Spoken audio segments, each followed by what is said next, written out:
আল্লাহ যেভাবে চলতে বলেছেন এর বিপরীতে আমরা চলতে পারি না।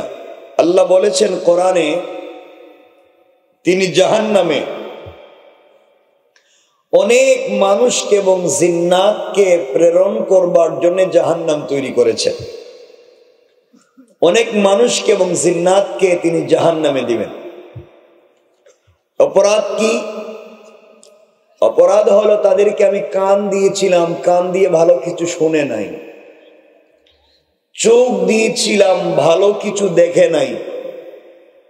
কল দিয়েছিলাম, ভালো জিনিস চিন্তা করে নাই। এই জন্য আমি তাদেরকে জাহান্নামে দিব। কোরআনের আরেক আয়াতে আল্লাহ বলছেন, ওয়ান্নাস ওয়াল হিজারা, জাহান্নামে যে আগুন জ্বালাবেন, হাজার হাজার মাইল দূর থেকে যে আগুন দেখা যাবে, আল্লাহ বলেছেন এই আগুন জ্বালাতে তিনি লাকড়ি ব্যবহার করবেন না। এই আগুন জ্বালাতে পেট্রোল, অকটেন, ডিজেল ব্যবহার করবেন না। আল্লাহ বলছেন ওয়ান্নাস ওয়াল হিজারা, এই আগুনকে প্রজ্বলিত করবার জন্য তিনি লাকড়ির জায়গায় ব্যবহার করবেন পাথর এবং মানুষকে। কি বুঝলেন? আল্লাহ জাহান্নামের আগুনকে জ্বালাবার জন্য ব্যবহার করবেন লাকড়ি না আমাদেরকে। কথা বলেন, কথা বলেন না কেন? বলেন আমাদেরকে, আওয়াজ করে বলেন। আবার বলেন কাকে? আমাদেরকে। কারণ আল্লাহ কান দিয়েছিলেন, ভালো কথা শুনিনি, শুনেছি ভালো কথা শুনি নাই। চোখ দিয়েছিলেন দেখবার জন্য, ভালো জিনিস দেখিনি। দিল দিয়েছিলেন চিন্তা করবার জন্য, ভালো জিনিস চিন্তা করি নাই। আল্লাহ বলেছেন আমাদেরকে জাহান্নামে দিবেন। এরপরে বলেছেন আযাবুল আখিরাহ, আখিরাতে যা আযাব দিবেন, আল্লাহ বলছেন সে আযাব হবে আশাদ্দু ওয়া আবকা, সে আযাব হবে খুব শক্ত এবং স্থায়ী, যদি আমরা এই পৃথিবীতে আল্লাহর পথে না চলতে পারি।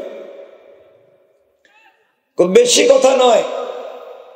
আপনারা বলতে পারেন এই যে আমরা দাড়ি রেখেছি, টুপি পরেছি, পাঞ্জাবি পরেছি, হয়তো অনেকের পকেটে তাসবিহও আছে, দেখতে ভালো মানুষের মতো মনে হচ্ছে, মনে হয় আমরা এই সব থেকে ভালো মানুষ, আমরাই বোধহয় জান্নাতে পৌঁছে যাব।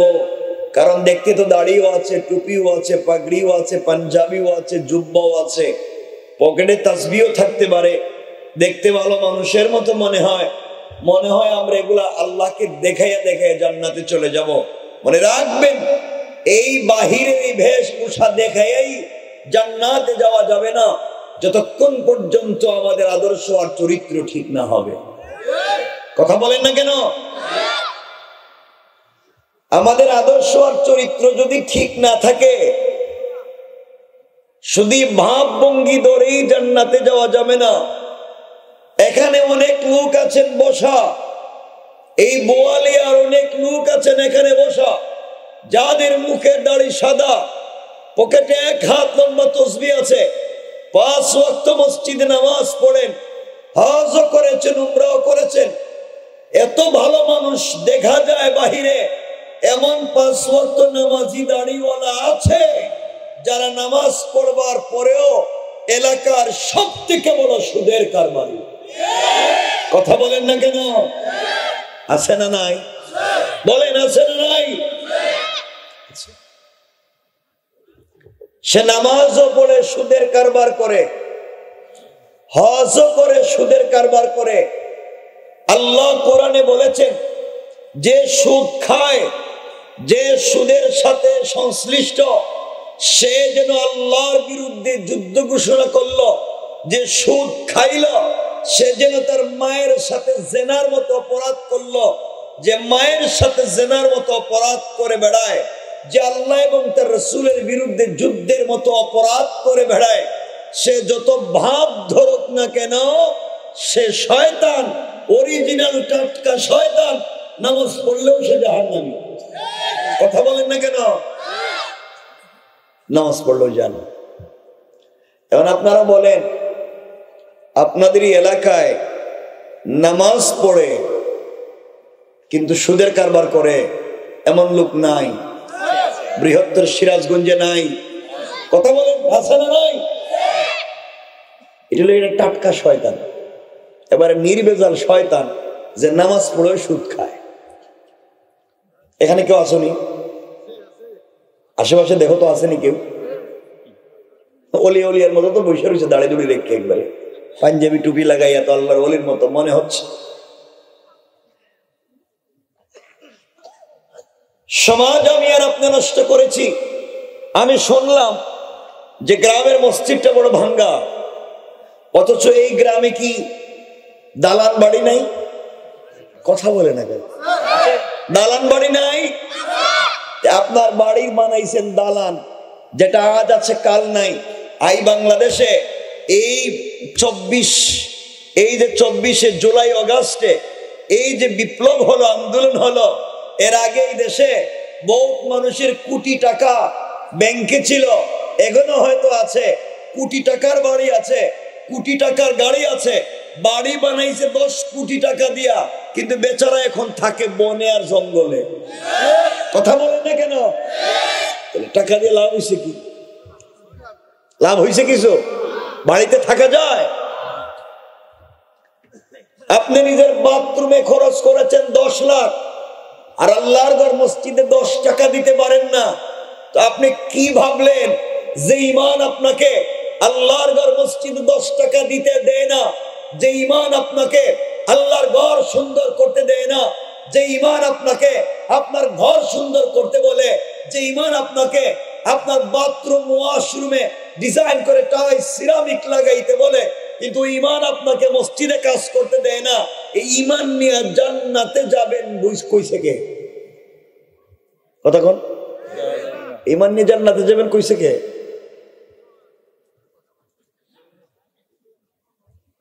এই জন্য কথাগুলো ভালো করে বুঝবেন কি বলতে চাই।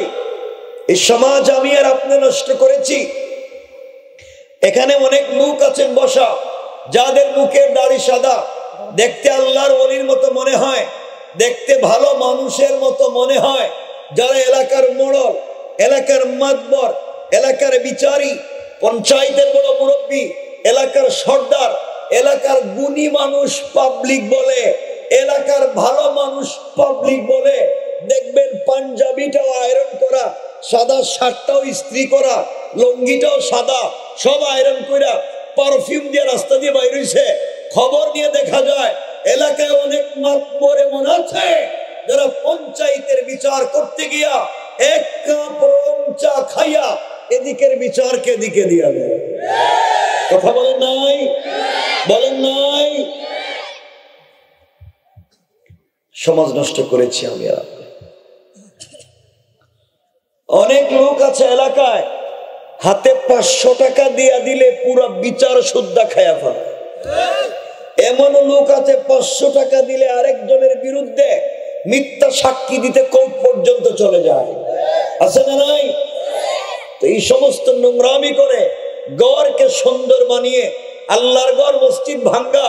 আল্লাহ যদি আপনাকে মৃত্যুর পরে জিজ্ঞাসা করে, গোলাম পয়সা তো তোরে আমি দিছিলাম, এই পয়সা দিয়ে বাথরুম বানাইলি, এই পয়সা দিয়ে ঘরে টাইলস আর সিরামিক করলে, কাছেই তো আমার ঘর ছিল, ভাঙ্গা, ওদিকে তাকাইলে না, এখন আমার কাছে আইসস কি চাস? কথা বলেন না কেন? কোন জবাব থাকবে? কোন জবাব থাকবে? আমার কথা কষ্ট পাইলেন? একটু হাত তুলে দেখান, কারা কারা কষ্ট পাইলেন? পাইলেন বুঝি তো, কষ্ট পাইছেন? হাত তুললেন যে, কষ্ট পেয়েছেন?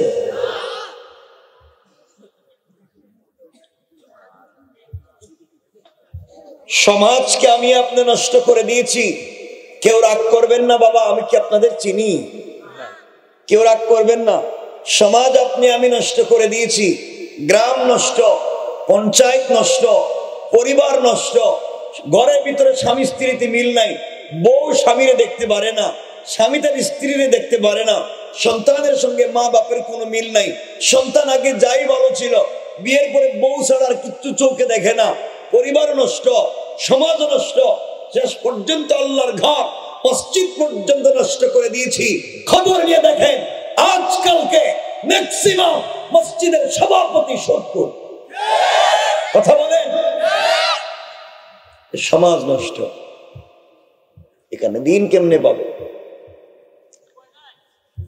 কি অবস্থা হয়েছে! এই যে দেখলাম নিউজে, দেখলাম কয়েকদিন আগে কি তো আজকে দেখে আসলাম, কয়েকদিন আগের নিউজ, 16 কোটি টাকা দিয়ে মসজিদ বানাইছে। 16 কোটি, একজনও নামাজ পড়ে না, কেউ নামাজ পড়ে না মসজিদে। 2 গ্রুপে মাইল করে মসজিদে দিছে তালা। তো লাভ হয়েছে কি? টাকা দিছে 16 কোটি খরচ করে, 2 গ্রুপ মাইল। কে কার সামনে মুসল্লা বিছাইবে? কোন মুরব্বীর মুসল্লা সামনে থাকবো? কারা পয়সা বেশি দিছে?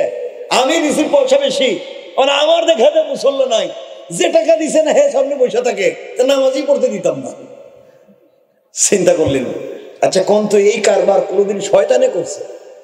কথা কয় না কেন? শয়তানে কোনোদিন মসজিদে মুসল্লা নিয়ে টানাটানি করছে? কথা বলে না কেন? করছে। এই কাজ যে বেচারা করতেছে এ তো শয়তানের চাইতেও বড় শয়তান। কথা বলেন। অনেক লোক আছে মসজিদে 5 ওয়াক্ত নামাজে আসে না, শুধু জুমার নামাজে আসে সবার শেষে। আইসে এমন লম্বা লম্বা কথা বলে পুরো মসজিদেই হেলিডার, পুরো মারামারি মসজিদে লাগে। আছে না নাই? 16 কোটি টাকার মসজিদ, নামাজের কেউ নাই। আর এখানে মসজিদের জায়গাও নাই, ভাঙ্গা ঘর, কিন্তু মানুষ নামাজ পড়বো জায়গা পাইতেছে না। এরা মসজিদ বানাইছে, নামাজ পড়ে না, নামাজ হইতো না। তাহলে বলেন তো এই মসজিদ কি নামাজের উদ্দেশ্যে হইছে, না নিজের সম্মান, নিজের বুজুর্গি, নিজের বংশের গৌরব বুঝাবার জন্য হইছে? আমার টাকা দিছি, আমার বংশ, আমার গোষ্ঠী, এরাই আগে থাকবে, তোমরা কারা? এই সমস্ত যারা করে এরা নির্বেজাল শয়তান, এরা তওবা না করলে জাহান্নামে যাবে। ঠিক কিনা বলেন? এগুলাই হচ্ছে।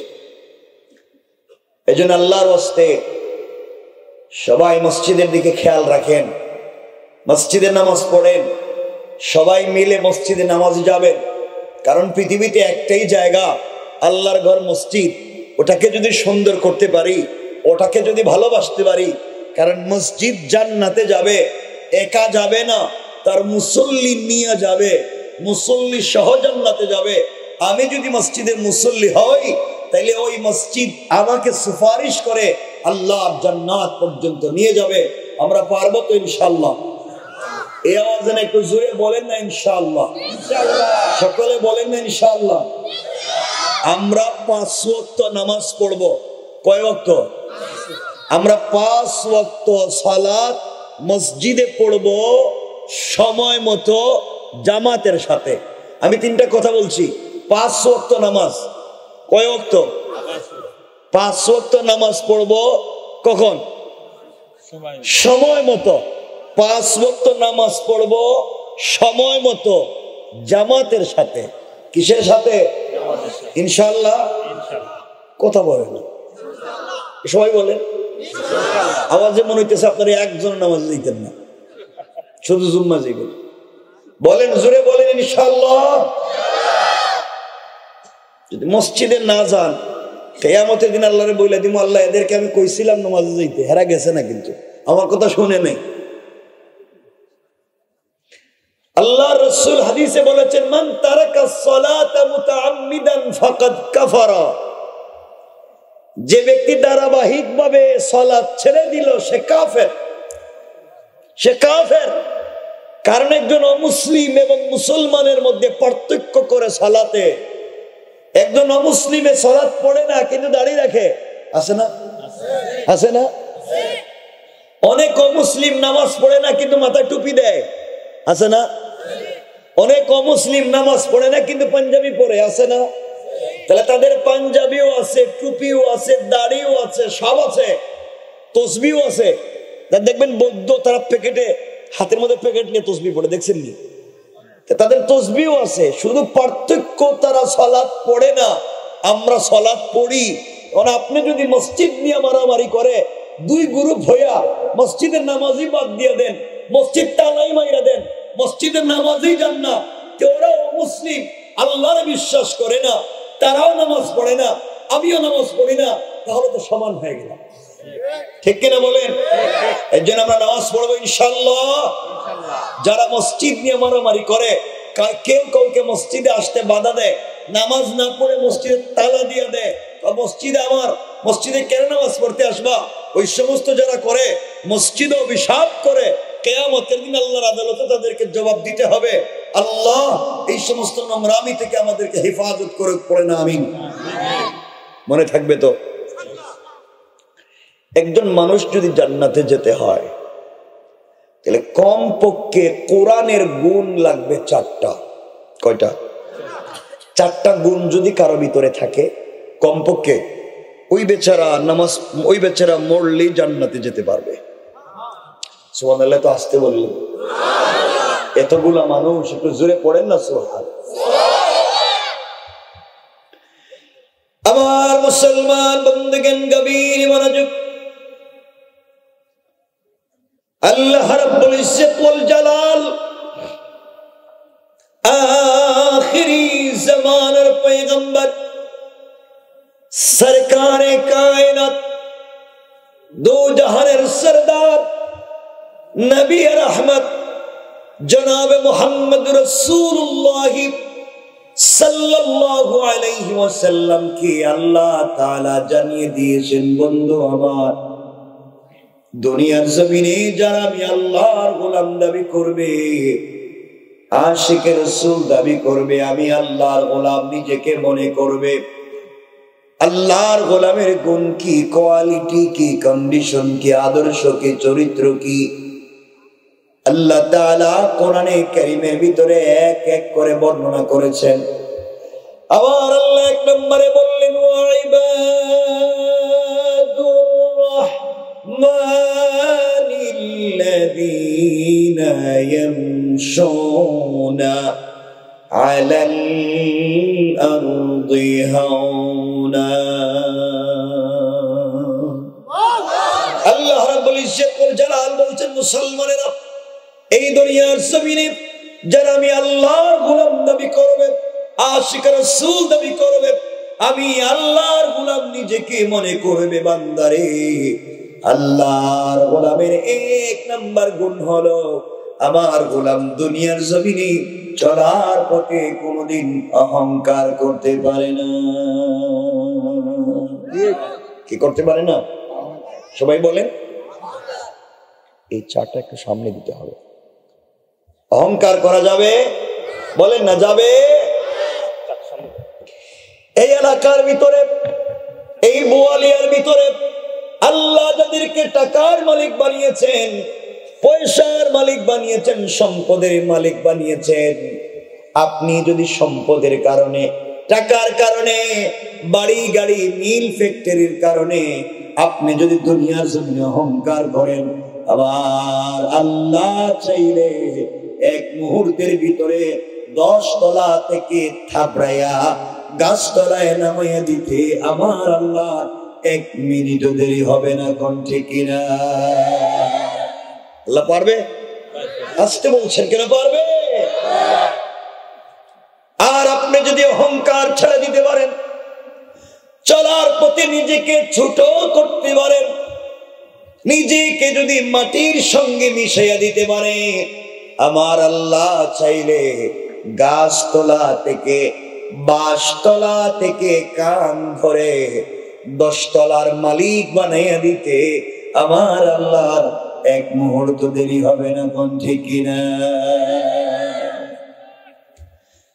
এজন্য আল্লাহর গোলাম দাবি করলে অহংকার করা যাবে? আসতে বলেন কেন? যাবে? বলেন যাবে? আপনারা করেননি না? আপনারা তো ফেরেশতা, মোটামুটি ডাইরেক্ট আসমান থেকে আইছে, অহংকার করে না। আজ থেকে 50 বছর আগে এই এলাকায় অনেকের ঘর ছিল ঝুপড়ি ঘর, ভাঙ্গা, টাকা পয়সা ছিল না। আজকে তার ছেলে মেয়েদের ঘরে কোটি কোটি টাকা আছে না নাই?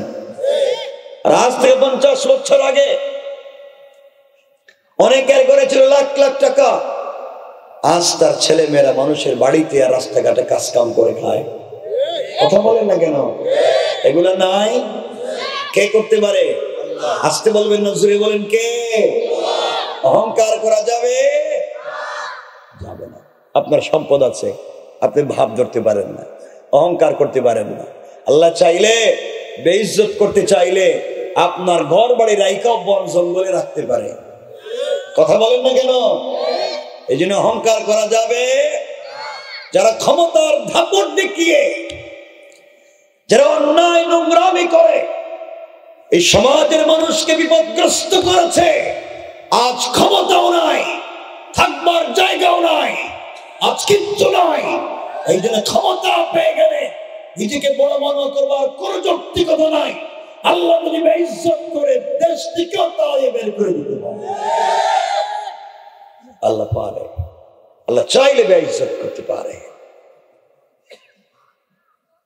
আপনি একজনকে ক্যান্টনমেন্ট থেকে এক কাপড়ে বের করে দিবেন, আল্লাহ চাইলে আপনাকে এক কাপড়ে দেশ থেকে বের করে দিবেন।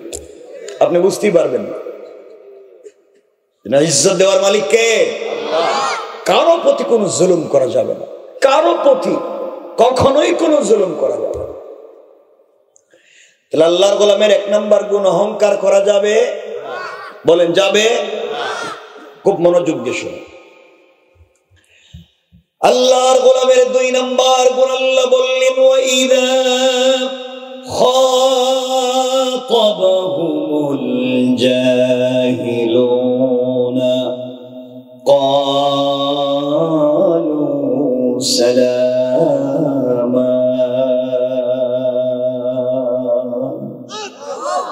আল্লাহ রাব্বুল ইজ্জত ওয়াল জালাল বলছেন, মুসলমানেরা এই দুনিয়ার জমিনে যারা আমি আল্লাহর গোলাম দাবি করবে, আশিক রাসূল দাবি করবে, আমি আল্লাহর গোলাম নিজেকে মনে করবে, বান্দারে আল্লাহর গোলামের দুই নম্বর গুণ হলো আমার গোলামকে কেউ গালি দিলে গালির জবাব দিবে না, আঘাত করলে আঘাতের জবাব দিবে না, গীবত শিকায়াত সমালোচনা করলে জবাব দিবে না, বরং আমি আল্লাহর গোলামকে কেউ যদি দুনিয়ার জমিনে গালি দেয়, আমার গোলাম গালির জবাবে গালি না দিয়া ওই ব্যক্তির জন্য শান্তি আর সালামতের দোয়া করে যায়। পড়েন সুবহানাল্লাহ। সুবহানাল্লাহ জোরে বলেন। আল্লাহর গোলামের দুই নম্বর গুণ গালি দেওয়া যাবে? আসতে কোন কেন যাবে? আপনারা গালি দেননি? কেউ যদি কাউকে গালি দেয়, কেউ যদি কাউকে কষ্ট দেয়, আল্লাহ রাব্বুল ইজ্জত ওয়াল জালাল বলেছেন গালির জবাবে গালি না দিয়া তার জন্য শান্তির দোয়া করতে হবে, সালাম দিতে হবে। পড়েন সুবহানাল্লাহ। কি দিতে হবে? আপনারা সালাম দেন তো? খুব মনোযোগ দিয়ে কথাগুলো শুনেন। সালাম দেন তো? সালাম আপনাকে আমাকে দিতে হবে, সালাম আপনাকে আমাকে দিতে হবে। এটা শুরু করতে হবে পরিবার থেকে, এটা শুরু করতে হবে ঘর থেকে। আমাদের কলিজার টুকরা মা আম্মা জান আয়েশা সিদ্দিকা রাদিয়াল্লাহু তাআলা আনহা, তিনি বলেন আমি আমার জিন্দেগিতে আমার প্রিয়তম স্বামী রাসূল পাক সাল্লাল্লাহু আলাইহি ওয়াসাল্লামকে সালাম দেওয়ার জন্য কত চেষ্টা করেছি জীবনে, কিন্তু আমি আগে রাসূলকে সালাম দিতে পারি নাই, বরং রাসূল পাক ঘরে আসার অনেক দূরে থাকতে তিনি আমাকে সালাম দিতেন। সুবহানাল্লাহ জোরে বলেন না। নবীজি যদি নিজের স্ত্রীকে সালাম দিতে পেরেছেন, আল্লাহর রাসূল বলেছেন যেই ঘরে স্বামী স্ত্রীকে সালাম দেয়, স্ত্রী স্বামীকে সালাম দেয়, আল্লাহ তাআলা এই ঘরে 100 থেকে 300টা বারাকাতের দরওয়াজা খুলে দেন। তাহলে রাসূল যদি নিজের স্ত্রীকে সালাম দিতে পারছেন, তাহলে আপনারা দেননি? কিছু কয় না দেখি, বলছে আপনারা আপনাদের বউরে সালাম দেননি। হ্যাঁ কি কয়? কেন কি করে? শরম করে? কে কইছে? তুমি কি তা বিয়া করছো যে শরম করে কইছে? স্ত্রীকে সালাম দিতে শরম করে, আর স্ত্রীর পিড়াইবার সময় শরম কই যায়। যখন বউরে মারে তখন শরম কই থাকে? হ্যাঁ, আল্লাহ রাসূল নিজের স্ত্রীকে সালাম দিয়েছেন, আপনি দিবেন না কেন? বলেন ইনশাআল্লাহ। আস্তে কর, জোরে কর, আওয়াজ করে বলেন আজকের থেকে বাসায় গেলে বউরে সালাম দিবেন। আল্লাহ রাসূল দিয়েছেন, আপনিও দিবেন ইনশাআল্লাহ। মুরব্বী যারা আছে হাসতেছে, এরা চিন্তা করতেছে আপনি কি কন। বউরে দেখলেই তো মাথা গরম হয়ে যায়, মনে হয় এখনই ফিরেই, ঠিক কিনা? এটা কয় ঠিক। এই ছেলেরা তোমরা ঠিক কো কেন? তোমরা কি বুঝো? হেরা কয় ঠিক।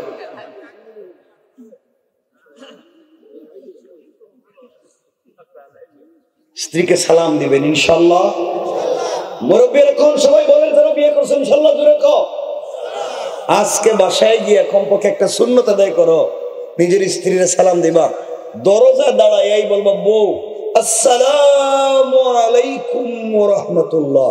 স্ত্রী কই বৌমা মুরব্বীর আজকে কোন ভূতে ধরল? হ্যাঁ কি কয়? কি পান ঘন ঘন বানায়? পান মানে পান যে খায় ওটা ভালো হইলো, পান বানায় দিব, খাইবেন, স্বামী স্ত্রীর মহব্বত বাড়বে। সালাম দিবেন তো ইনশাআল্লাহ। আল্লাহর রাসূল নিজের স্ত্রীকে সালাম দিয়েছেন, আপনারাও দিবেন। বরকত দিবেন কে? বলেন কে? মাঝে মাঝে ঘরে গেলে স্ত্রীর নিজের হাতে খাওয়াইয়া দিয়ে, মুখে উঠাইয়া হাত দিয়া দিয়েন। পারবেন না? পারতো না। মুরব্বী কয় দিন ভরে কিলা গেলি নাকি? কত খারাপ হয়েছে আমাদের পরিবার। তাহলে এই পরিবারে শান্তি পাইবেন কেন? তাহলে এর বিয়ে করছিলেন কেন? কিলা কিলি যদি করতে হয় তাহলে বিয়ে করলেন কেন?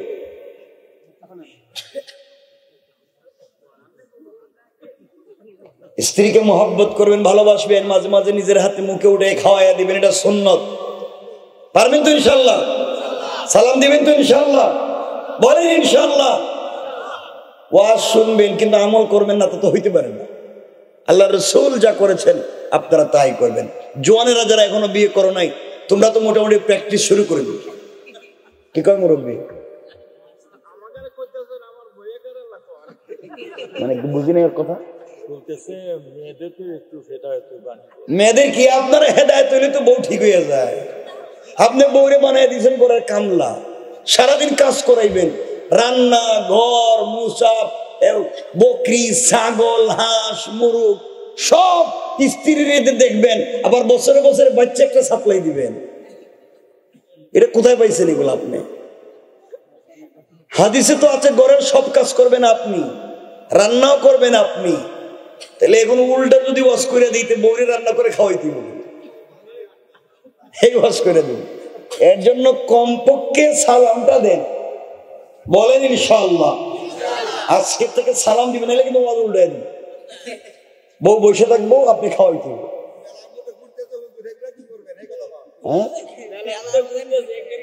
মেলা ঘুরে আপনি এখানে এসেছেন, বউ এখানে ঘুরে কেন? হেরে ওয়াজে নিয়ে আইলেন নাকি? আল্লাহ আমাদেরকে হেফাজত করুক, বলেন আমিন। পরিবারে যদি স্বামী স্ত্রীর মিল না থাকে, একে অপরের প্রতি বোঝাপড়া যদি না থাকে, সম্মান যদি না থাকে, কসম এই পরিবার থেকে ভালো সন্তান আশা করা যাবে না। এই পরিবার থেকে ভালো মানুষ আসবে না। এই পরিবার থেকে সন্তান জন্ম নিবে মাদকাসক্ত, গাঁজা খায়, ফেনসিডিল খায়, ইয়াবা খায়, বাবা খায়, রাস্তায় দাঁড়িয়ে পিচিং করে, চুরি করে, ডাকাতি করে, বদমাইশি করে, এমন সন্তান জন্ম নিবে যদি পরিবারের মা বাবার চরিত্র ঠিক না থাকে। ঠিক না বলে?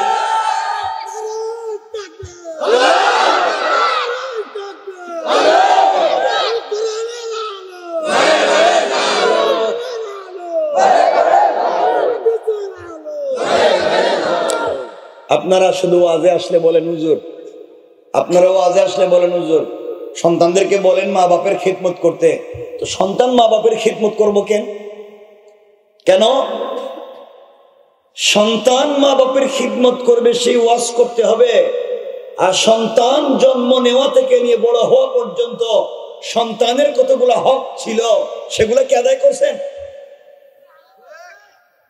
সন্তানের উপরে যে হক আর অধিকার ছিল ওগুলো যদি ঠিক মতো আদায় করতে, তাহলে সন্তান বড় হয়ে আপনার হক আর অধিকার আদায় করতো, ঠিক কিনা বলেন? আপনি সন্তানের হক আদায় করেননি, বিয়ের আগে উত্তম স্ত্রী নির্বাচন করেননি, স্ত্রীর পেটে আপনার সন্তান যাওয়ার পরে হালাল খাননি, হালাল খাওয়াননি, চুরি করেছেন, ডাকাতি করেছেন, আরেকজনের পুকুর থেকে মাছ চুরি করে বউরে খাওয়াইছেন, আরেকজনের বাগান থেকে মূলা লাউ সব চুরি করে খাওয়াইছেন, তাহলে এই সন্তান তো ভালো হওয়ার কোনো সম্ভাবনা নাই, ঠিক কিনা বলেন? সন্তান পেটে যাওয়ার পরে আপনি বাজারে ব্যবসা করেন, ওজনে কম দিয়েছেন, আপনি 2 নম্বরে ব্যবসা করেছেন, ওগুলা দিয়ে স্ত্রীরে খাওয়াইছেন, এই রক্ত দিয়ে সন্তান তৈরি হয়েছে। সন্তান জন্মের পরে সন্তানের ডাইন কানে আজান, বাম কানে ইকামত দেওয়ার কথা ছিল, আপনি তাও দিলেন না। সন্তানের জন্য চমৎকার একটা নাম রাখবার কথা ছিল, সন্তানের নাম রাখছে বল্টু। ওই সন্তান ভালো হইব কেন? আপনি সন্তানের হক আদায় করেননি, সন্তানও আপনার হক আদায় করবে না। আপনারা খুঁজে দেখেন, এই বাংলাদেশে একজন মসজিদের ইমাম মুয়াজ্জিন খাদেম, একজন ইমাম মুয়াজ্জিন খাদেম তাদের মা বাপকে বৃদ্ধাশ্রমে পাবেন না, কিন্তু কলেজ ইউনিভার্সিটিতে পড়েছে, পিএইচডি করেছে, বড় বড় চাকরি করে, সিও কোম্পানির, তাদের মা বাপকে দেখবে বৃদ্ধাশ্রমে পড়ে আছে, ঠিক কিনা বলে? ওদেরকে পড়িয়েছেন কিন্তু মানুষ বানাতে পারেননি, এটা মা বাপের ব্যর্থতা। আজ বৃদ্ধ বয়সে আপনাকে বৃদ্ধাশ্রমে থাকতে হচ্ছে, সব আছে, রিটায়ারমেন্টে যাওয়ার পরে আপনাকে বৃদ্ধাশ্রমে থাকতে হচ্ছে, নিজের বাড়িতে থাকতে পারতেছেন না। এর একমাত্র কারণ আপনি ব্যর্থ পিতা, আপনি ব্যর্থ মাতা, সন্তানকে উপযুক্ত দ্বীনি পরিবেশে বড় করতে পারেননি। আমার কথা কি বুঝতে পেরেছেন? আপনাদের কষ্ট হচ্ছে? বসে আছেন, ভালো কথা, একজন উঠবেন, আমি মনে করব আপনি গাঁজা ফেন্সিডি নিয়ে আপনার ব্যবসা করেন, নাহলে আপনি ওজনে কম দেন, নাইলে আপনি মসজিদের ক্যাশের টাকা মাইরে খাইছেন, নাইলে আপনি বউরে পিডান, মানে একটা না একটা আছে আপনি করছেন, এটা আমরা কইয়া দিই, এজন্য উঠতে পারবেন না। উঠলেই কম আপনি এই কাম করছেন। এখন উঠেন, কইম আপনি কোনটা করছেন, কন উঠতে পারবেন না। আমার মন চায় আপনাদের কাছ থেকে আজকে একটা ওয়াদা নেই যে আজকের পর থেকে আর এই বিড়ি সিগারেট টানবেন না। বিড়ি চুষে চুষে বিড়ি টানে, বিড়ি টানে, মসজিদে যায় তাহাজ্জুদে পড়ে, কিন্তু তাহাজ্জুদের সালাম ফিরি বিড়ি দৌড়াইয়া দিচ্ছে। আল্লাহ কি তারা শয়তান? ঘটনা কি? এতক্ষণ দেখলাম তাহাজ্জুদ পড়তেছস, সালাম ফিরি এটা কি দৌড়াইছস? কথা বলেন না কেন? আগামী কালকে রোজা রাখবে উনি, সেহরি খাচ্ছে, সেহরি খাবার শেষ করেই বিড়ি দৌড়াইয়া দিচ্ছে, সিগারেট দৌড়াইয়া দিচ্ছে। শয়তান কাল্লা, ঘটনা কি দেখেন তো? ও তো রোজা রাখবে কালকে, কিন্তু এখনই তো ধরাইয়া দিচ্ছে জাহান্নামের জিনিস। কথা বলেন না কেন? কেন ওইটা খান? এখানে বসেছেন সবাই কত ভালো মানুষের মতো, কিন্তু পকেটে খবর নিয়ে দেখেন শুধু বিড়ি সিগারেটের অভাব নেই। কথা বলেন, এগুলা খান কেন? কিচ্ছু কয় না। কি কইছে? নেশা। এটা ভয়ঙ্কর হারাম জিনিস। নেশা হইলেই তো হারাম, নেশা জিনিসটাই তো হারাম। অনেক লোক আছে ইফতারের সময়, মানুষ ইফতারের জন্য অপেক্ষা করতেছে, আজান হবে, ইফতার করবে, হ্যাঁ আজান হওয়ার সাথে সাথে সিগারেট ধরাই দিচ্ছে, কারণ তার এই যে সিগারেট খাইতে পারতেছে না, টেনশনে দিন শেষ। তাহলে রোজা দিয়ে লাভ কি? আল্লাহ এগুলা থেকে হেফাজত করো, জোরে বলেন আমি। আজকের থেকে কি বিড়ি খাওয়া বাদ দিবেন? বিড়ি সিগারেট বাদ দিবেন?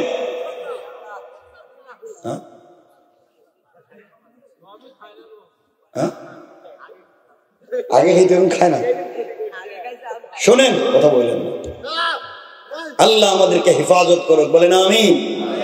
এই জন্য পরিবারকে সুন্দর করেন, স্বামী স্ত্রীর সাথে চমৎকার সম্পর্ক করেন। আল্লাহ রসুলকে ভালোবেসে থাকলে রসুল পরিবারে যে আদর্শ প্রতিষ্ঠা করেছেন, আপনাকে আমাকে সে আদর্শ প্রতিষ্ঠা করতে হবে। স্ত্রীর সাথে সুন্দর কথা বলেন, আপনি রাস্তায় বেরিয়া বন্ধু বান্ধবের সাথে কত সুন্দর আচরণ করেন, কত ভাব জন্মায় কথা বলেন, কিন্তু ঘরে যাওয়ার পরেই মনে হয় আল্লাহ এটা কি দা, এটা মানুষ না বাঘ? কথা বলেন না কেন? ঘরে যাওয়ার পরেই চেঞ্জ হয়ে যায়। আল্লাহর রাস্তায় আপনি আমানত ঠিক রাখেন। আর মা বোনদেরকে বলছি, অনেক মা বোনেরাও খারাপ হয়ে গিয়েছে। স্বামী বিদেশ থেকে টাকা পাঠায়, রাত দিন কাদার মতো কাজ করে, ঈদের দিন পর্যন্ত কাজ করে, রাত্রে না ঘুমাইয়া আবার ডিউটিও করে, আর ওই টাকা দিয়ে বেচারার বউ দেশে আরেকজনের সাথে প্রেম করে।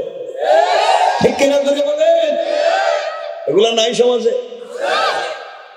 শেষ, সমাজ শেষ। টাকা পয়সা নিয়ে দৌড়ায়, টাকা পয়সা নিয়ে জায়গা। সমাজ কত নোংরা হয়ে গিয়েছে। চিন্তা করেন এই পরিবারে দিন না থাকলে কি হতে পারে। এজন্য আল্লাহর রাস্তায় মায়েদেরকে, বোনদেরকে বলছি, আমানত নষ্ট করবেন না। ছেলেদেরকে বলছি, ভাই যারা বিয়ে করো নাই, বিয়ে তো করো না, এটা ভালো কথা, কিন্তু প্রেম তো দুই সাইডটা করছো, ঠিক কিনা? ঠিক করছি কাটারি? ওটার একটু হাতটা দেখতাম যে আমি এই কামলা, দেখি তো কে না, দেখান একটু হাতটা যে ঠিক কইছে। হ্যাঁ কই ঠিক, মানে হে 5-6টা কাম ফেরে রয়েছে। চিন্তা করি আমাদের কেমন খারাপ হলে চলবে না। এই জন্য মনে রাখবেন, বিয়ের আগে প্রেম করছে 10টা, আর বিয়ের সময় মেয়ে খুঁজে রাবড়িয়া বছরের মতো। কথা বলেন না কেন? বিয়ে করছে যারা, হে কর না আমার জীবনে প্রেম দূরের কত, কোনো ছেলের হাতই ধরি নাই। হে মনে মনে চিন্তা করে, আল্লাহ আমি যে কত শয়তানি করছি, বউ একটা পাইছে একবারে পাক্কা পরেশগার, আর শয়তান কইতেছে আল্লাহ বউ যেটা কইছে এটা একবারে ডাইরেক্ট মিথ্যা কথা কইছে। কারণ আল্লাহ কোরআনে বলছেন অপবিত্রের জন্য অপবিত্র। আল্লাহ কোরআনের আয়াতে ডাইরেক্ট বলছেন অপবিত্রের জন্য অপবিত্র, পবিত্রের জন্য পবিত্র। তুমি 10টা প্রেম করে একটা ভালো মেয়ে পাইতে চাও, আর তুমি যেই মেয়েরে বিয়ে করছো মনে করছো ভালো, আসলে ভুয়া কথা। রব বলেছেন তুমি যেমন যেটার বিয়ে করছো এটা তোমার সাথে কম না। কথা বলেন না কেন? এটা মিথ্যা কথা বলতেছে। অনেক বোন আছে ইউনিভার্সিটিতে পড়বার সময়, কলেজে পড়তে বিয়ে প্রেম করছে 10টা, আর বিয়ের সময় খুঁজে একবারে পরেশগার, একবারে সাজালাল। কথা বলেন না কেন? হবে না তো। আপনি যা করছেন সেই পাবেন, এটাই কোরআন। আপনি যেভাবে ছিলেন সেভাবেই পাবেন, এটাই। মাঝে মাঝে যদি দেখা যায় চেঞ্জ হয়ে গেছে, একটা ভালো মানুষ খারাপ মেয়ে পেয়ে ফেলেছে, এটা খারাপ, এটা ভালো মেয়ে খারাপ ছেলে পেয়েছে, রব বলেছে ওয়ামতাহানাল্লাহু কুলুবাহুম লিত্তাকওয়া। আমি মাঝে মাঝে এইভাবে পরীক্ষা নিই। কি করেন? পরীক্ষা নেন। কিন্তু সব সময় মাঝে মাঝে পরীক্ষা নেন, সব সময় আপনি যেমন পাইবেন তেমন। এখন যারা বিয়ে করছেন, আগে 5টা প্রেম করছিলেন, মনে মনে এটা বুঝি ভালাম, তাহলে আমি যেটা করছি হিডেই তো কমপক্ষে 5টা করছে। কি বুঝলেন? মানে আপনি যেমন পাইবেন তেমন। এখন ভালো লাগলে তওবা করেন, আর না লাগলে করেন না। জওয়ানেরা কি আমার ওয়াজ বুঝতেছো? যুবকেরা বুঝতেছো তো আমার ওয়াজ? তোমার বোন আছে বসায়, তুমি আরেকজনের মেয়েকে রাস্তায় দাঁড়িয়ে প্রিজিং করো, তুমি আরেকজনের মেয়েকে রাস্তায় দাঁড়িয়ে ডিস্টার্ব করো, নিশ্চিত তোমার বোনকে আরেকজন সেম ডিস্টার্ব করবে। ঠিক কিনা বলেন? এই জন্য এই পথে আমরা যাব। আসতে বলেন কেন যাব? আপনারা আসতে বললে আমি আলোচনা শেষ করে দেব।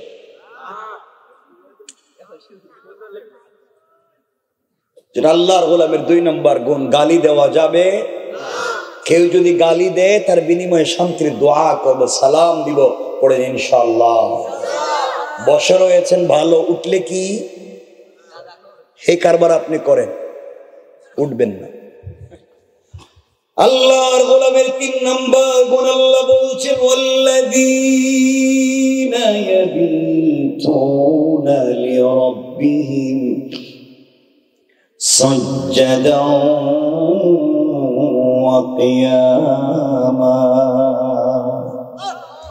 আল্লাহ রাব্বুল ইজ্জত ওয়াল জালাল বলছেন, মুসলমানেরা এই দুনিয়ার জমিনে যারা আমি আল্লাহর গোলাম দাবি করবে, আশিক রাসূল দাবি করবে, আমি আল্লাহর গোলাম নিজেকে মনে করবে, বান্দারে আল্লাহর গোলামের 3 নম্বর গুণ হলো আমার গোলাম বিপদে পড়ে গেলে রুকু করবে আমার পায়ে, আমার গোলাম বিপদে পড়ে গেলে সিজদা করবে আমার পায়ে। সুজদা ওয়া কিয়ামা, সিজদা আমার জন্য, রুকু আমার জন্য। সুতরাং আজকালকে যারা আল্লাহর পা ছাড়া পীরের পায়ে সিজদা করে, মাজারে মাজারে গিয়ে সিজদা করে, আল্লাহর কসম তারা কোনদিন পূর্ণাঙ্গ আল্লাহর গোলাম হতে পারে না। ঠিক কিনা জোরে বলেন? অনেক লোক আছে আল্লাহর কাছে বাচ্চা নাচাইয়া চাই গে মাজারে, কথা বলেন না কেন? চাই গে পীরের কাছে চাই, তো পীরে তোমার কি দিব? হেরি তোর কিছুই নেই। এখন দেখতেছি মাঝে মাঝে শুনি ল্যাংটা পীর, কি পীরের অভাব নাই নাকি? ল্যাংটা এটা পীর হইব কেমনি? ল্যাংটা হে পীর হইল কেমনি? হে তো সবকিছু দেখা যায়। এটা ভদ্র, একটা ভদ্র মানুষ আল্লাহর চিনে নামাজ পড়ে, এই লোকের কাছে আপনি যান না যে গাঁজা খায়, গাঁজার গন্ধে শয়তান এলাকা দিয়ে যায় না, হেরে বানাইছে পীর। কথা বলেন না কেন? এগুলো সমাজে আছে না নাই? আপনারা এগুলো করেননি কেউ? না, সব ভালো মানুষ, কেউ করেন এগুলা। আল্লাহর ওয়াস্তে মাজারে মাজারে যাবেন না, সিজদা দিবেন না, মৃত মানুষের কাছে কিছু চাইবেন না, হারাম। রব বলেছেন ইন্নাহু মান ইউশরিক বিল্লাহ, যারা আল্লাহর সঙ্গে শরীক করলো, আল্লাহ ছাড়া অন্যের কাছে কিছু চাইলো, আল্লাহ বলেন ফাকাদ হারামাল্লাহু আলাইহিল জান্নাহ, তার জন্য জান্নাত হারাম। ওয়া মাওয়াহুন নার, তার অরিজিনাল ঠিকানা জাহান্নাম। ওয়া মা লিয-যালিমিন মিন আনসার, কিয়ামতের দিন তার জন্য কোনো সাহায্যকারী নাই। আল্লাহ হেফাজত করুক, বলেন আমিন। একটু জোরে বলেন না আমিন। আমি আপনাদের কাছকে আসলে যে ওয়াজ বুঝাতে চাই, ওই যে আল্লাহর কাছে যদি চান, কার কাছে? আল্লাহকে যদি বলেন হাসবি আল্লাহ, আল্লাহ আমার জন্য যথেষ্ট, এই মনে করে পৃথিবীর কারো কাছে না চেয়ে আপনি যদি আল্লাহর কাছে চান, পৃথিবীতে থেকেও জান্নাতি ফল এখানে বসে খেতে পারবেন। এত আসতে বললেন সুবহানাল্লাহ। আমি সেদিকেই নিয়ে যেতে চাই যে পৃথিবীতে আপনি যদি আল্লাহকে ভালোবাসতে পারেন, আল্লাহকে মহব্বত করতে পারেন, আল্লাহর কাছে চাইতে পারেন, পৃথিবীতে থেকেও জান্নাতের স্বাদ দিতে পারেন কে? কিন্তু আজকালকে দেখা যায় আমরা তো রাস্তাঘাটে যা শুরু করছি এখন এই বর্তমান সময়ে, গ্রাম গঞ্জে চুরি ডাকাতি হামলা মামলা শয়তানি সব ভরে গেছে। কথা বলেন না কেন? এখন তো জানেননি, এখন হুজুররা ওয়াজ করে যায়, উলামায়ে কেরাম সারা দেশে মাঠে ময়দানে কথা বলেন, রাত্রবেলা কথা বলেন, যখন তারা যার যার নিরের দিকে ফিরতে থাকেন, যার যার বাসার দিকে যেতে থাকেন, গভীর রাত্রে পরিকল্পিতভাবে অনেক উলামায়ে কেরামের গাড়িকে অ্যাক্সিডেন্ট ঘটানো হয়। অনেক উলামায়ে কেরামকে পরিকল্পিতভাবে মেরে ফেলবার জন্যে তার গাড়িকে আঘাত করা হয়, অ্যাক্সিডেন্ট ঘটানো হয়। যেভাবেই হোক ময়দান থেকে একজন আলিমকে সরিয়ে দেওয়া। আরো পরিকল্পনা হচ্ছে, এটা বাস্তব, যাই না শুনে বলতেছি, কিছু লোক রাস্তায় বসেই থাকে শুধু হুজুরদের গাড়ি টার্গেট করে ডাকাতি করার জন্য। কথা বলেন না কেন? এখন গাড়িতে আগে শুনতাম ডাকাতি করতো, আমরাই তো কত আক্রমণের শিকার হয়েছি। গাড়ির চাক্কার নিচে ওই যে লোহা দিয়া পেরেক দিয়া কাঠ ফেলে দিত যেন চাকার পাম্প চলে যেত, গাড়ি থেমে যেত, তারা ডাকাতি করতো। আগেগুলা করতো, মাঝে মাঝে রড দিয়া গ্লাসে আটকে টান দিত, এইভাবে তারা করতো। এখন দেখতেছি আধুনিক ডিজাইন তারা বাইর করছে, এখন ডিম মারে। ডিম কি দেয়? ডিম মারে। তো ডিম যদি গ্লাসে দেয় আর গ্লাসের উইপার যদি চালায়, তো পুরো গ্লাস তো ডিমের কুসুমে সাদা হয়ে যায়, গাড়ি তো আর দেখবেও না, চালাইতেও পারবে। চিন্তা করলেনি আপনার? এইভাবে এখন ডাকাতি শুরু হয়েছে হুজুরদের গাড়ি আটকায়। এখন এমন চাঁদাবাজি এই দেশে জুলাই আগস্টে বিপ্লব হয়েছে ফ্যাসিস্ট চাঁদাবাজদেরকে বন্ধ করার জন্য। আর এখন দেখা যায় আগে একজন চাঁদাবাজি করতো, এখনো চাঁদাবাজি করে, চাঁদা আগের মতোই আছে, ডাকাতি আগের মতোই আছে, চুরি চিন্তা আগের মতোই আছে, শুধু মানুষটা পরিবর্তন হচ্ছে। ঠিক কিনা জোরে বলেন না কেন? শুধু মানুষ পরিবর্তন হয়েছে, কাম আগের মতোই চলতেছে। আগেরটা থেকে বেশি চিন্তা করলেন মানুষ কত কষ্ট পাচ্ছে, আগেরটা থেকে বেশি কইতেছে। আল্লাহ আমাদের হেফাজত করে বলে না আমি। আজকালকে যারা টার্গেট করে উলামায়ে কেরামদের গাড়ি ডাকাতি করে, উলামায়ে কেরামদেরকে হেনস্থা করে, হামলা মামলার শিকার করে, ডিম মেরে গাড়িতে ডাকাতি ছিনতাই করতে চায়, অ্যাক্সিডেন্ট ঘটাইয়া মেরে ফেলতে চায়, ওই সমস্ত যারা করে রাখবেন এই দেশ মুসলমানদের দেশ, আলিম উলামার দেশ, পীর বুজুর্গের দেশ, ওলিয়াউদ্দিনের দেশ, গৌস কুতুবের দেশ, মাদ্রাসা মসজিদের দেশ, আযান ইকামতের দেশ, কোরআন সুন্নাহর দেশ, ইসলামী আন্দোলনের কর্মীর দেশ। এইভাবে যদি আঘাত চলতেই থাকে এই দেশের সমস্ত ইসলাম প্রিয় তৌহিদি জনতা ঐক্যবদ্ধ হয়ে যাবে এবং তাদেরকেও দেশ থেকে পালিয়ে যেতে বাধ্য করবে ইনশাআল্লাহ।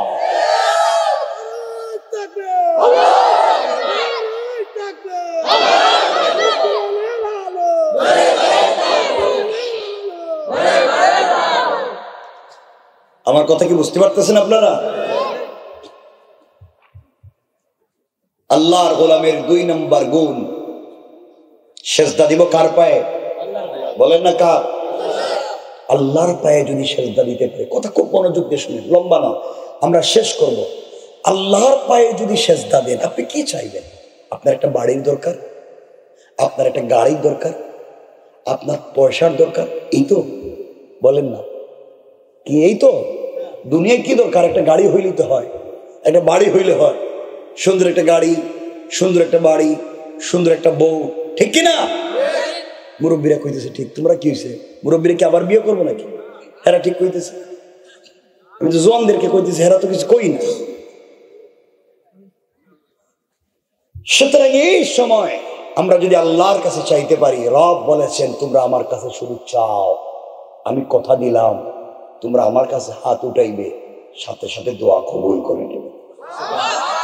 এই কথাটা সংক্ষেপ করে আমি হযরতে ফাতেমা রাদিয়াল্লাহু তাআলা আনহার জিন্দেগি থেকে চমৎকার একটা ঘটনার দিকে আপনাদেরকে নিয়ে যাই, যে আল্লাহর কাছে চাইলে কেমনে আল্লাহ পৃথিবীতে দিতে পারেন। মনোযোগ দিয়ে শুনুন আমার মুসলমান বন্ধুগণ, গভীর মনোযোগ। এই দুনিয়ার জমিনে আখিরি জামানার পয়গম্বর সরকারে কায়নাত, দো জাহানের সরদার নবী রহমত জনাবে মুহাম্মদুর রাসূলুল্লাহ সাল্লাল্লাহু আলাইহি ওয়াসাল্লাম তখন পর্যন্ত পৃথিবীর জমিনে জিন্দা। কথাটা দিল দিয়ে শুনেন, কি বোঝাতে চাই। শেষ পর্যন্ত আল্লাহ রাসূল সাল্লাল্লাহু আলাইহি ওয়াসাল্লাম পৃথিবীতে জিন্দা। তার কলিজার টুকরা মেয়ে, আল্লাহ যাকে জান্নাতি মহিলাদের নেত্রী বানিয়েছিলেন, হযরতে ফাতেমা রাদিয়াল্লাহু তাআলা আনহা, তখন পর্যন্ত ছোট, এত বড় হয়ে যান নাই। চলার পথে এলাকার এক ইহুদির মেয়ের সঙ্গে তার বন্ধুত্বের সম্পর্ক হয়ে গেল, ইহুদির মেয়ের সঙ্গে তার বান্ধবীর সম্পর্ক হয়ে গেল। ওই মেয়েটা প্রতিদিন ফাতেমার কাছে আসে, বিকেল বেলা চলে যায়। সারাদিন মেয়েটা হযরতে ফাতেমার কাছে থাকে, তার চরিত্র সম্পর্কে জানে, ফাতেমার আদর্শ দেখে কেমন তার চরিত্র, কেমন তার কথাবার্তা, কেমন তার আমানতদারি, এই মেয়েটা এগুলো ফলো করে। এইভাবে একদিন, 2 দিন না, অনেকগুলো বছর চলে গিয়েছে। ওই মেয়েটা ফাতেমার কাছে আসে, ফাতেমার চরিত্র দেখে অভিভূত হয়ে গিয়েছে, মেয়েটা পাগল হয়ে গিয়েছে। কিন্তু তখন পর্যন্ত মেয়েটা মুসলমান হয় নাই। ওই মেয়েটা একদিন তার বাবার কাছে গিয়েছে, বাবার বাড়িতে গিয়েছে। তার বাবা ইহুদি ডাক দিয়া বলেছে, মেয়ে আমার, তুমি আমার কাছে এসেছো মা, তোমাকে আমি বাবা একটা কথা বলতে চাই। কয়েক মাস থেকে বলবো বলবো মনে করছি, কিন্তু বলতে পারি না। ইহুদির মেয়ে বলছে, আব্বা জান, আপনি কি বলতে চান আমার কাছে খুলে বলুন। ইহুদি ডাক দিয়ে বলছে, মেয়ে আমার, তোমার বয়স হয়ে গিয়েছে মা, আমি তোমাকে বিয়ে দিতে চাই। তোমার জন্যে আমি এই সমাজের এই দেশের এক বিশিষ্ট শিল্পপতি ইহুদির ছেলেকে নির্বাচিত করেছি। ছেলেটা যেমন পয়সাওয়ালা, ছেলেটা যেমন টাকাওয়ালা, ছেলেটা তেমন দেখতেও সুন্দর। আমি তোমাকে বিয়ে দিতে চাই, বলো না মা তুমি কি বিয়েতে রাজি? ইহুদির মেয়ে ডাক দিয়ে বলছে, আব্বাজান আপনি আমাকে বিয়ে দিতে চান বাবা, বাবা হিসাবে আপনি আমার জন্য ছেলেটি করেছে, আমি আপনাকে না বলতে পারলাম না। ও বাবা, আমার পুরো লাইফের ডিসিশন, আমার লাইফের সিদ্ধান্ত আপনি আমাকে বলছে আমার জন্য চমৎকার ছেলে নির্বাচন করেছেন। ও বাবা, আপনি আগামীকাল সন্ধ্যা পর্যন্ত আমাকে সময় দিন, আগামীকালকে বিকেলের আগে আগে আপনার কাছে ফাইনাল সিদ্ধান্ত জানাইয়া দেব। ইহুদির মেয়েটা বাবার কাছ থেকে কথাগুলো শুনে পৃথিবীর কারো সঙ্গে পরামর্শ করলো না, পৃথিবীর কারো কাছে যায় নাই। মেয়ে মনে মনে চিন্তা করে, আমার বাবা আমার জন্য ছেলে ঠিক করেছেন, নিশ্চয় বাবারা তো কখনো খারাপই চায় না, বাবারা তো মেয়েদের ভালোই চায়। কিন্তু আমার মন বলছে আমি বিয়েতে রাজি হব কিনা। এই পরামর্শ আমার বাবার চাইতেও আমানতদার আমি ফাতেমাকে পেয়েছি, মুহাম্মাদের মেয়ে, মুসলমান, আমি তো ইহুদি। আমার মন বলছে তার কাছ থেকে যদি কোনো পরামর্শ নেই তাহলে সে আমাকে কোনো ভুল পরামর্শ দিবে না। সুবহানাল্লাহ, কি বিশ্বাস, কি চরিত্র তৈরি করছেন, আমাদের কিভাবেই তৈরি করা দরকার। ওই মেয়েটা হযরতে ফাতেমার কাছে গিয়েছে, ডাক দিয়ে বলেছে, বোন আমার আমি তোমার কাছে এসেছি, আমার জীবনে ফাইনাল সিদ্ধান্ত তোমার কাছ থেকে নিতে চাই। ফাতেমা বলছেন, বোন রে আমি তোমাকে কি সিদ্ধান্ত দিব, আমি মুসলিম তুমি ইহুদি। মেয়ে বলছে, ফাতেমা দীর্ঘ 8-10 বছর তোমাকে আমি চিনি, এই চিনা জানার ভিতরে তোমার কাছে যত মানুষ পরামর্শের জন্য এসেছে কাউকে ভুল পরামর্শ দেও নাই, কাউকে কোনোদিন খারাপ কথা বলো নাই, কাউকে কোনোদিন আমানত নষ্টের কথা বলো নাই, চমৎকার চমৎকার পরামর্শ দিয়েছো। বন্ধে আজ আমি তোমার কাছে এসেছি, আমার বাবা আমাকে বিয়ে দিতে চায়। ফাতেমা বললেন, এটা তো খুশির খবর। মেয়ে বলতেছে, ফাতেমা আমার বাবা এই জমানার সব থেকে বড় শিল্পপতি ইহুদির ছেলেকে আমার জন্য পাত্র নির্বাচন করেছে, আমি কারো কাছে পরামর্শের জন্য যাই নাই, বাবার কথাকেও মেনে নিবা, আমি ওই সিদ্ধান্ত মেনে নেব। তুমি যদি বলো বিয়েতে রাজি, আমি রাজি, তুমি যদি বলো বিয়েতে রাজি না, আমি রাজি না। ফাতেমা বললেন, বোনরে তুমি ইহুদি, আমি মুসলিম, তোমার পার্সোনাল লাইফে আমি কেমনে কথা বলতে পারি? মেয়ে বলতেছে, ফাতেমা এই পৃথিবীতে আজ পর্যন্ত তোমাকে দেখলাম না কাউকে ভুল পরামর্শ দিতে, আমার মন বলছে তুমিও আমাকে চমৎকার পরামর্শ দিবা।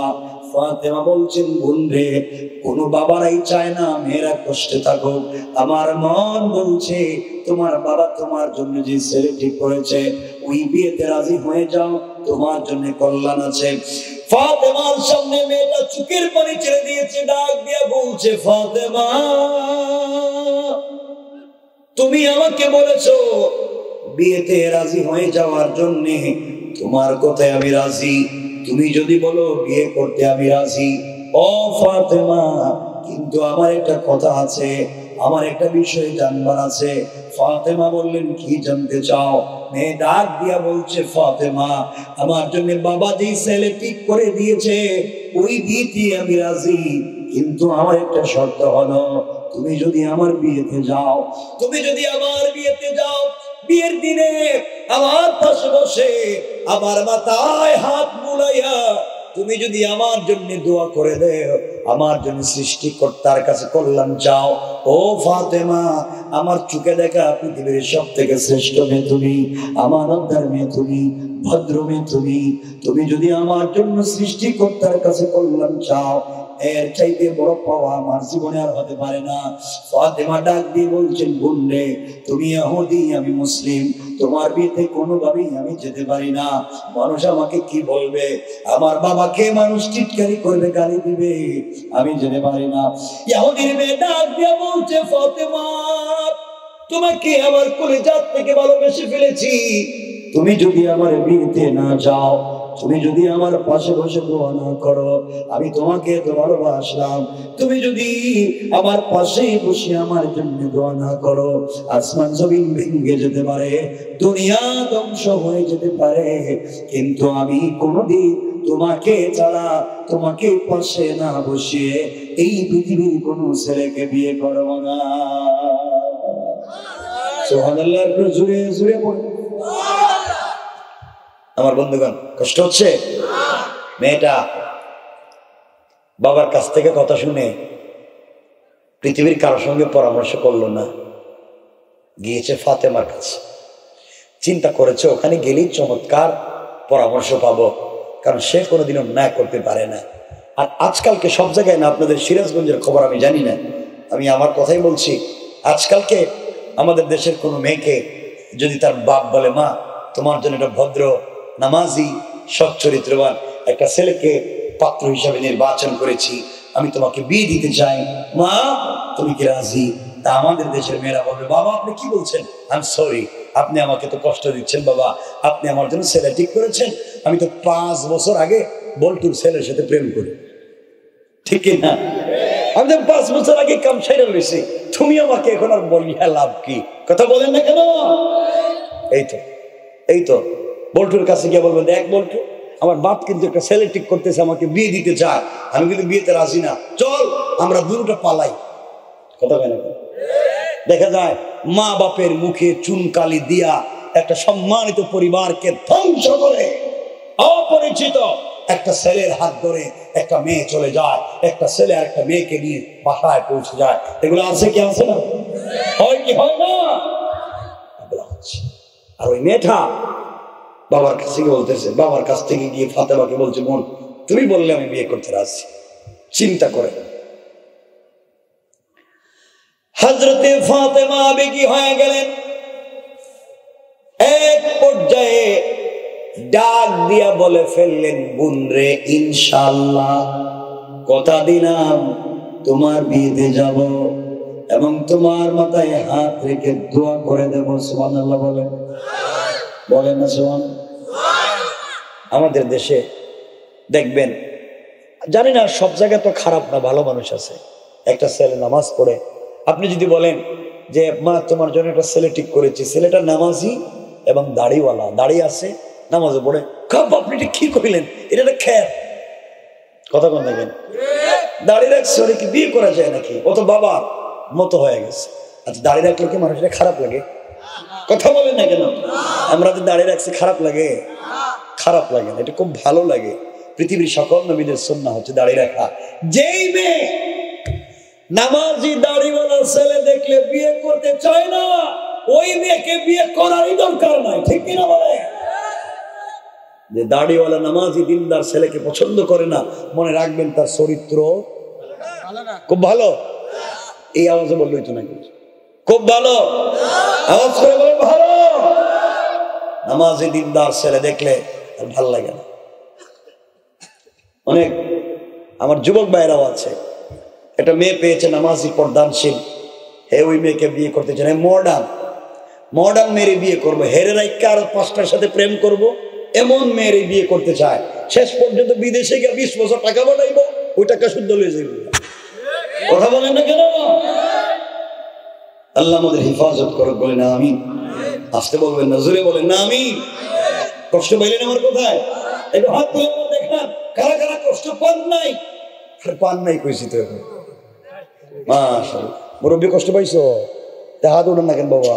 মাশাআল্লাহ, আল্লাহ আমাদের কবুল করুক, আমিন। এই আওয়াজে একটু জোরে বলেন আমিন। তুমি একটু আস্তে কইও, তোমার আওয়াজে কলজা দূরে যায়। হ্যাঁ, বুঝতে পারতেছি। আমার বন্ধুগণ, এবার কথাগুলো দিল দিয়ে শুনেন। ওই মেয়েটা বাবার কাছে পৌঁছে গিয়েছে। ইহুদির কাছে গিয়ে মুচকি হাসি দিয়া বলছে, আব্বাজান, আপনি আমার জন্য যে ছেলে ঠিক করেছেন, বাবা বাবা হিসাবে ছেলে ঠিক করেছেন, মেয়ে হিসাবে রাজি। ইহুদি খুশি হয়ে গিয়েছে।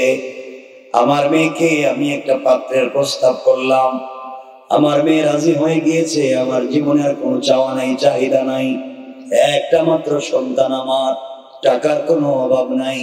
মেয়েটা বিয়েতে রাজি হয়ে গিয়েছে, তার চাইতে বড় পাওয়ার আর কিছু নাই। মেয়ে ডাক দিয়ে বলছে, আব্বাজান, এমনি এমনি রাজি হই নাই বাবা, আমার একটা শর্ত আছে। ইহুদি ডাক দিয়ে বলছে, মেরে বলো না, বিয়েতে তোমার শর্ত কি কি চাও? মেয়ে বলছে, বাবা পৃথিবীর কোন জৌলুস, টাকা পয়সা, ধন দৌলত চাই না। আমার শর্ত হলো, এই বিয়েতে আমার বান্ধবী আমানতদার ভদ্র মেয়ে মুসলিম মুহাম্মদ ইবনে আব্দুল্লাহর মেয়ে ফাতেমাকে ইনভাইট করেছে, আসবে। এই শর্তে আমি বিয়েতে রাজি। এই কথা শুনে ইহুদির জন্য পায়ের রক্ত মাথায় উঠে গিয়েছে, মাথা গরম। বলো কি তুমি? মুহাম্মদ আমার জাত শত্রু, আমার ধর্মের বিরুদ্ধে চলে গিয়েছে, তার মেয়েকে তোমার আমার বাড়িতে ইনভাইট করেছো তোমার বিয়েতে। আমি জিন্দেগিতে তোমাকে বিয়ে দিব না, প্রয়োজন বলে সারা জীবনে এভাবে রেখে দিব, ফাতেমাকে বাড়িতে আসতে দিব না। ইহুদির মেয়ে ডাক দিয়া বলছে, আব্বাজান, এই পৃথিবীতে কোনোদিন তোমার মুখের উপরে কোনো কথা বলি নাই, আজ আমি একটা কথা বলতে চাই বাবা। ফাতেমা আমার বাড়িতে আসলে তুমি আমাকে বিয়েই দিবা না। আমিও তোমাকে জানাইয়া দিলাম, আসমান জমিন ভেঙে যেতে পারে, কিন্তু ফাতেমাকে কাছে না বসাইয়া পৃথিবীর কোন ছেলেকে আমি কিন্তু বিয়ে করব না। সুবহানাল্লাহ, তো আসতে নজরে বলে। ইহুদি চিন্তায় পড়ে গিয়েছে, আমার একমাত্র মেয়ে, তাকে যদি বিয়ে দিতে না পারি মান সম্মান কিচ্ছু থাকবে না। মেয়েটা তো এমন বায়না ধরেছে। ইহুদি বলতেছে, মারে, তোমার বিয়েতে যারা আসবে সব টাকাওয়ালা শিল্পপতির ছেলে মেয়েরা, দামি দামি অর্নামেন্টস জুয়েলারি পরে আসবে। ফাতেমা মুহাম্মাদের মেয়ে গরিব মানুষ, তিন বেলার খাবার নাই, থাকবার মতো ভালো কোনো ঘর নাই, সে তোমার বিয়েতে সারা পুরাতন কাপড় পরে আসবে। আমার সোসাইটির সঙ্গে যাবে না, আমার সামাজিকতার সঙ্গে যাবে না, আমার বংশের সঙ্গে যাবে না, এই জন্য তাকে তোমার বিয়েতে আনতে পারি না। মেয়ে বলছে, বাবা কে কি করলো আমি জানতে চাই না, কে কি নিয়ে আসলো আমি তা শুনতে চাই না, আমি শুধু জানতে চাই ফাতেমা আসবে কিনা। ফাতেমা আসে যদি বিয়েতে রাজি, ফাতেমা যদি না আসে আমি বিয়েতে রাজি না। ইহুদি চিন্তায় পড়ে গিয়েছে, একমাত্র মেয়ে, পাবলিক জানে মেয়ের বিয়ের দিন তারিখ ঠিক করেছি, এখন যদি মেয়ে বিয়েতে রাজি না হয় মান সম্মান থাকবে না, সমাজের মুখ দেখাতে পারবো না। ইহুদি কৌশল শুরু করে দিয়েছে। কৌশল করে তার মেয়েটাকে বলতে পারে, আমিও চাই তুমি বিয়ে করো, তোমার বিয়েতে ফাতেমা আসুক, আমার আপত্তি নাই, কিন্তু মারে, তোমার বিয়েতে যারা আসবে দামি দামি পোশাক পরে আসবে, দামি দামি পারফিউম ব্যবহার করে আসবে, ফাতেমা গরিবের মেয়ে, সেরা পুরাতন কাপড় পরে আসবে, এটা আমার মান সম্মান লাগে। ও বাপ, আমার আপত্তি নাই ফাতেমা আসতে, ফাতেমা তোমার বিয়েতে আসতে পারবে, আমার একটা শর্ত আছে। মেয়ে বলছে, বাবা বলো না তোমার আবার শর্ত কি? ফাতেমা বিয়েতে আসতে তোমার শর্ত কি? বাবা ডাক দিয়া বলছে, মেয়ে, আমার শর্ত হলো ফাতেমা যদি তোমার বিয়েতে আসতে হয় একটা দামি নতুন পোশাক পরে আসতে হবে, পুরাতন কাপড় পরে আসতে পারবে না। ইহুদির চিন্তা হলো, ফাতেমা নতুন কাপড় পাবে না, বিয়েতেও আসতে বলেন পারবে? বলেন, আওয়াজ করে বলেন পারবে? মেয়েটা বুঝতে পেরেছে, বাবার কৌশল বুঝতে পেরেছে। ফাতেমা তো তিন বেলা এক বেলা খাবারও পায় না, মাসের পর মাস এক ঘরের চুলে আগুন জ্বলে না, ওই মেয়েটা নতুন জামা কোথায় পাবে? বাবা যে শর্ত দিল ওই শর্ত পূরণ না করলে তো আসতে পারবে না। আমার বন্ধুগণ, মেয়েটা চোখের পানি ছেড়ে দৌড়াইয়া দৌড়াইয়া ফাতেমার বাড়ির দিকে যায়। আহারে, বাবা যে শর্ত দিল ওই ওই শর্ত দিয়ে কি হবে? আমি তো ফাতেমাকে রাজি করাতে পারবো না। চোখের পানি ছেড়ে ফাতেমার কাছে এসেছে, ডাক দিয়ে বলছে, ফাতেমা তুমি আমার বিয়েতে যাও। আমার বাবা কিন্তু চায় না, আমার বাবা তোমার বাবার নাম পর্যন্ত শুনতে পারে না। কোনোভাবেই তুমি আমার বিয়েতে যাও। বাবা রাজি হয় না। অনেক অনুনয় বিনয়ের পরে একটা শর্ত রাজি হয়েছে। শর্ত হইল, তুমি যদি আমার বিয়েতে যাও একটা নতুন পোশাক পরে যাও। এই শর্তে রাজি। ফাতেমা বলছেন, বুনরে 3 বেলার 1 বেলার খাবার থাকে না, মাসের পর মাস যা করে চলে আগুন জ্বলে না, আমি কোথায় নতুন জামা কাপড় পাবো? আমি জামাও পাবো না, বিয়েতেও যেতে পারবো না। মেয়েটা চোখের পানি ছেড়ে দিয়েছে, ফাতেমা তুমি যদি আমার বিয়েতে না যাও আমি কিন্তু বিয়ে করব না, আমি কিন্তু মরে যেতে পারি, আমি সুসাইড করতে পারি, তুমি কোনোভাবেই একটা কাপড় ম্যানেজ করো। ফাতেমা বলছেন, কার কাছে বলবো, কে দিবে? এমন সময় ইহুদির মেয়েটা ডাক দিয়া বলছে, ফাতেমা দীর্ঘদিন থেকে আমি তোমার বাড়িতে আসি আর যাই, তোমার সম্পর্কে অনেক ধারণা তৈরি হয়েছে। ও ফাতেমা তুমি আমাকে বলেছো তুমি একজনের সঙ্গে প্রেম করো, তোমার সঙ্গে একজনের প্রেম আর ভালোবাসা। ও ফাতেমা তুমি আমাকে বলেছো তোমার সৃষ্টিকর্তা আল্লাহকে তুমি ভালোবাসো। তুমি আমাকে বলেছো তোমার সৃষ্টিকর্তা আল্লাহ আসমান জমিন বানাইছে, তোমার আল্লাহর ক্ষমতার মতো ক্ষমতার কারণ নাই, তোমার আল্লাহর অনেক শক্তি, তোমার আল্লাহ চাইলে সকালকে বিকাল বানাইতে পারে, আসমানকে জমিন বানাইতে পারে। তুমি আমাকে বলছো, ও ফাতেমা তুমি আমাকে বলেছো সারাদিন অপেক্ষা করো, সন্ধ্যা হয়ে গেলে সেই রবের কদমে সিজদায় পড়ে তুমি কান্নাকাটি করো, ওই মালিকের সঙ্গে নাকি তুমি কথা বলো। তুমি আমাকে বলেছো সেও তোমাকে ভালোবাসে, তুমিও তাকে ভালোবাসো। ও ফাতেমা কেউ যদি কাউকে সত্যিকার অর্থে মন থেকে ভালোবেসে থাকে, তার কাছে কোনো জিনিস চাইলে তো ফিরাইয়া দিবার কথা নয়, কিছু হইলেও তো দিয়া দিবে, ফিরাইয়া দিবে না। ফাতেমা আমার মন বলছে তোমার রবের যদি এত ক্ষমতা এত পাওয়ার, আমার মন বলে ওই কাপড় তোমার রবের কাছে চাও। আল্লাহু আকবার, সুরে বলেন আল্লাহু আকবার। ওই রবের কাছে তুমি কাপড়ের আবদার করো। তোমার রব যদি সত্যি তোমাকে ভালোবেসে থাকে, তোমাকে যদি কাপড় দিয়া দেয়, আমি ইহুদির মেয়ে তোমাকে শপথ করে বললাম আমিও কালিমা পড়ে মুসলমান হয়ে যাব। ফাতেমা চোখের পানি ছেড়ে দিলেন, ডাক দিয়া বললেন, বন্ধে এত বড় বিষয় আমি আল্লাহর কাছে বলতে পারে, দিতেও পারে নাও দিতে পারে। মেয়ে বলছে, না না তুমি আমাকে বলেছো এত সম্পর্ক, কেনই বা তুমি তাকে বলবো না, তার কাছে চাও। এক পর্যায়ে ফাতেমা ওই মেয়ের মাথায় হাত দিয়ে বলছেন, বোন রে ইনশাআল্লাহ কথা দিলাম আমি তোমার বিয়েতে যাব এবং এই পৃথিবীর সব থেকে দামি কাপড় পরে যাব। সুবহানাল্লাহ, আসতে বলবেন, জোরে বলেন। মেয়েটা বাপের কাছে গিয়ে বলছে, আব্বা ফাতেমা বলছে বিয়েতে আসবে, তাও বলেছে সব থেকে দামি একটা কাপড় পরে আসবে। ইহুদি চিন্তা করে থাকবার জায়গা নেই, খাওয়ার পয়সা নেই, আরে নতুন জামা কাপড় পরবো, জামাও পাইতো না, আসতেও পারবে না। আল্লাহ কথা শুনছেন, আমার আল্লাহ শুনে বললেন আমারে ভালোবাসে ফাতেমা, হাসবি আল্লাহ, বলছে আল্লাহ যথেষ্ট, তিনি পারবেন। আমি সিদ্ধান্ত নিলাম ইহুদি বলতেছে ফাতেমা বাড়িতে আসবে না, আর আমি সিদ্ধান্ত নিলাম ফাতেমাকে বাড়িতে পাঠাবো। এই আসতে বললে ওয়াজ রাইখা দিন, ওয়াজ করতাম না, কারণ রাত্র 11:30 হয়ে গেছে, আর লম্বা করা যায় না। আপনাদের কষ্ট হইতেছে মনে হয়, অসুবিধা হয়, আমি কি কথা এখানে রেখে দিব? আওয়াজ যে একটু ছোট হয়ে গেছে আপনাদের।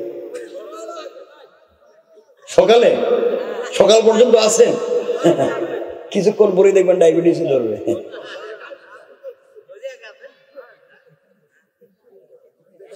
আমার বন্ধুগণ, আল্লাহ বললেন তোমরা ফাতেমাকে বাড়িতে যাইতে দিবা না, আমি সিদ্ধান্ত নিলাম ফাতেমাকে বাড়িতে পাঠাবো। এই জন্য আমার আল্লাহ কোরআনে বলছেন ওয়া মাকারু ওয়া মাকারাল্লাহ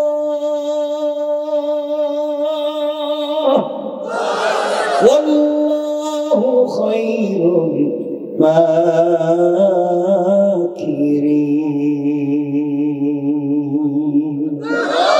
আল্লাহ রাব্বুল ইজ্জতুল জালাল বলেছে, ও ইহুদি তুমি কৌশল করেছো, নতুন জামা পাবে না, ফাতেমা বাড়িতে যেতে পারবে না।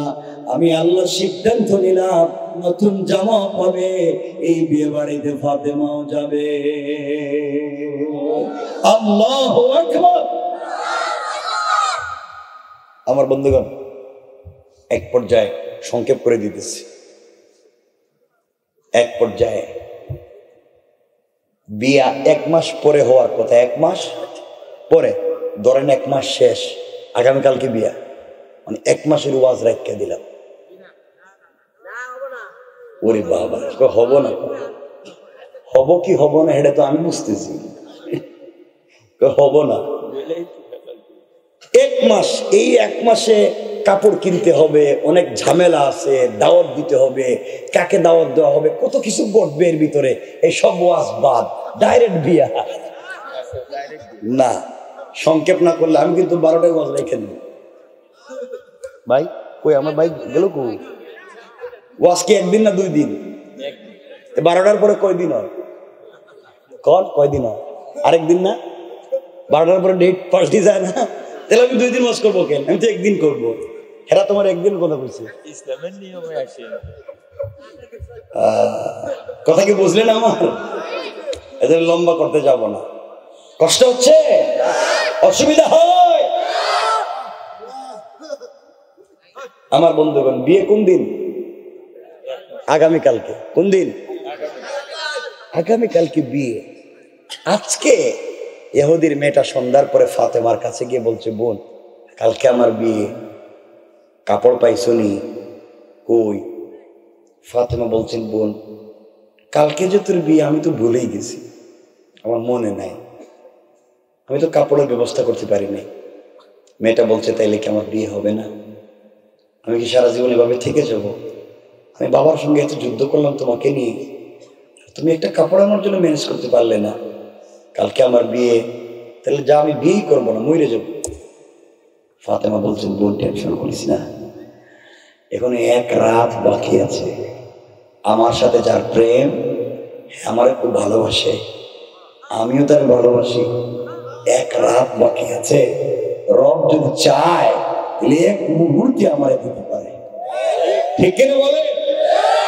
এই বিশ্বাসটুকুনের আজকের ওয়াজ, যে আমরা আল্লাহর কাছে যদি বলতে পারি, রবের সাথে যদি সম্পর্ক করতে পারি, তাহলে পৃথিবীতে থেকেও আমরা সব আদায় করতে পারি। ঠিক কিনা?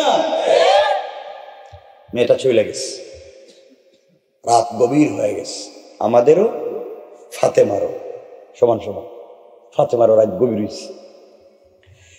গভীর রজনীতে ফাতেমা মুসল্লা বিছাইয়া দিলেন, জায়নামাজ বিছাইয়া দিলেন। আলোচনার শুরুতেই বলেছি যে আয়াত থেকে এসেছি, আল্লাহ বলছেন সুজদা ওয়া কিয়ামা, বান্দারে কিছু যদি চাইতে হয় সেজদায় গিয়ে চাও। আল্লাহ এই কথাটাকে হযরতে ফাতেমা মনের ভিতরে রেখে দিলেন। রাত্র গভীর হয়ে গিয়েছে, মুসল্লা বিছিয়ে সেজদায় পড়ে গিয়েছে। সেজদায় পড়ে আল্লাহকে ডাক দিয়ে বলছে, আল্লাহ এই পৃথিবীতে বলবার মতো আমার কোন জায়গা নাই। আয় আল্লাহ তাআলা, আমার বাবার এত পয়সা নাই, বাবার কাছে কিছু বলতে পারবো না। বাবা তো 3 বেলার খাবার পর্যন্ত মিলাতে পারে না, কত কষ্ট হয়। কিন্তু আল্লাহ আমার কোনো অভিযোগ নাই, আমার কোনো অনুযোগ নাই। বাবা 3 বেলার খাবার দিতে পারে না, থাকবার মতো ভালো ঘর দিতে পারে না, পরবার মতো ভালো পোশাক দিতে পারে না। আয় আল্লাহ, আমার ভিতরে কোনো অভিযোগ নাই, আমি না তোমাকে ভালোবেসে ফেলেছি, আমি আখিরাতে পেতে চাই। দুনিয়ায় কষ্ট করে করে চলে যেতে চাই। আয় আল্লাহ, আমার মা খাদিজা এই মক্কার সবথেকে বড় শিল্পপতি মেয়ে ছিলেন।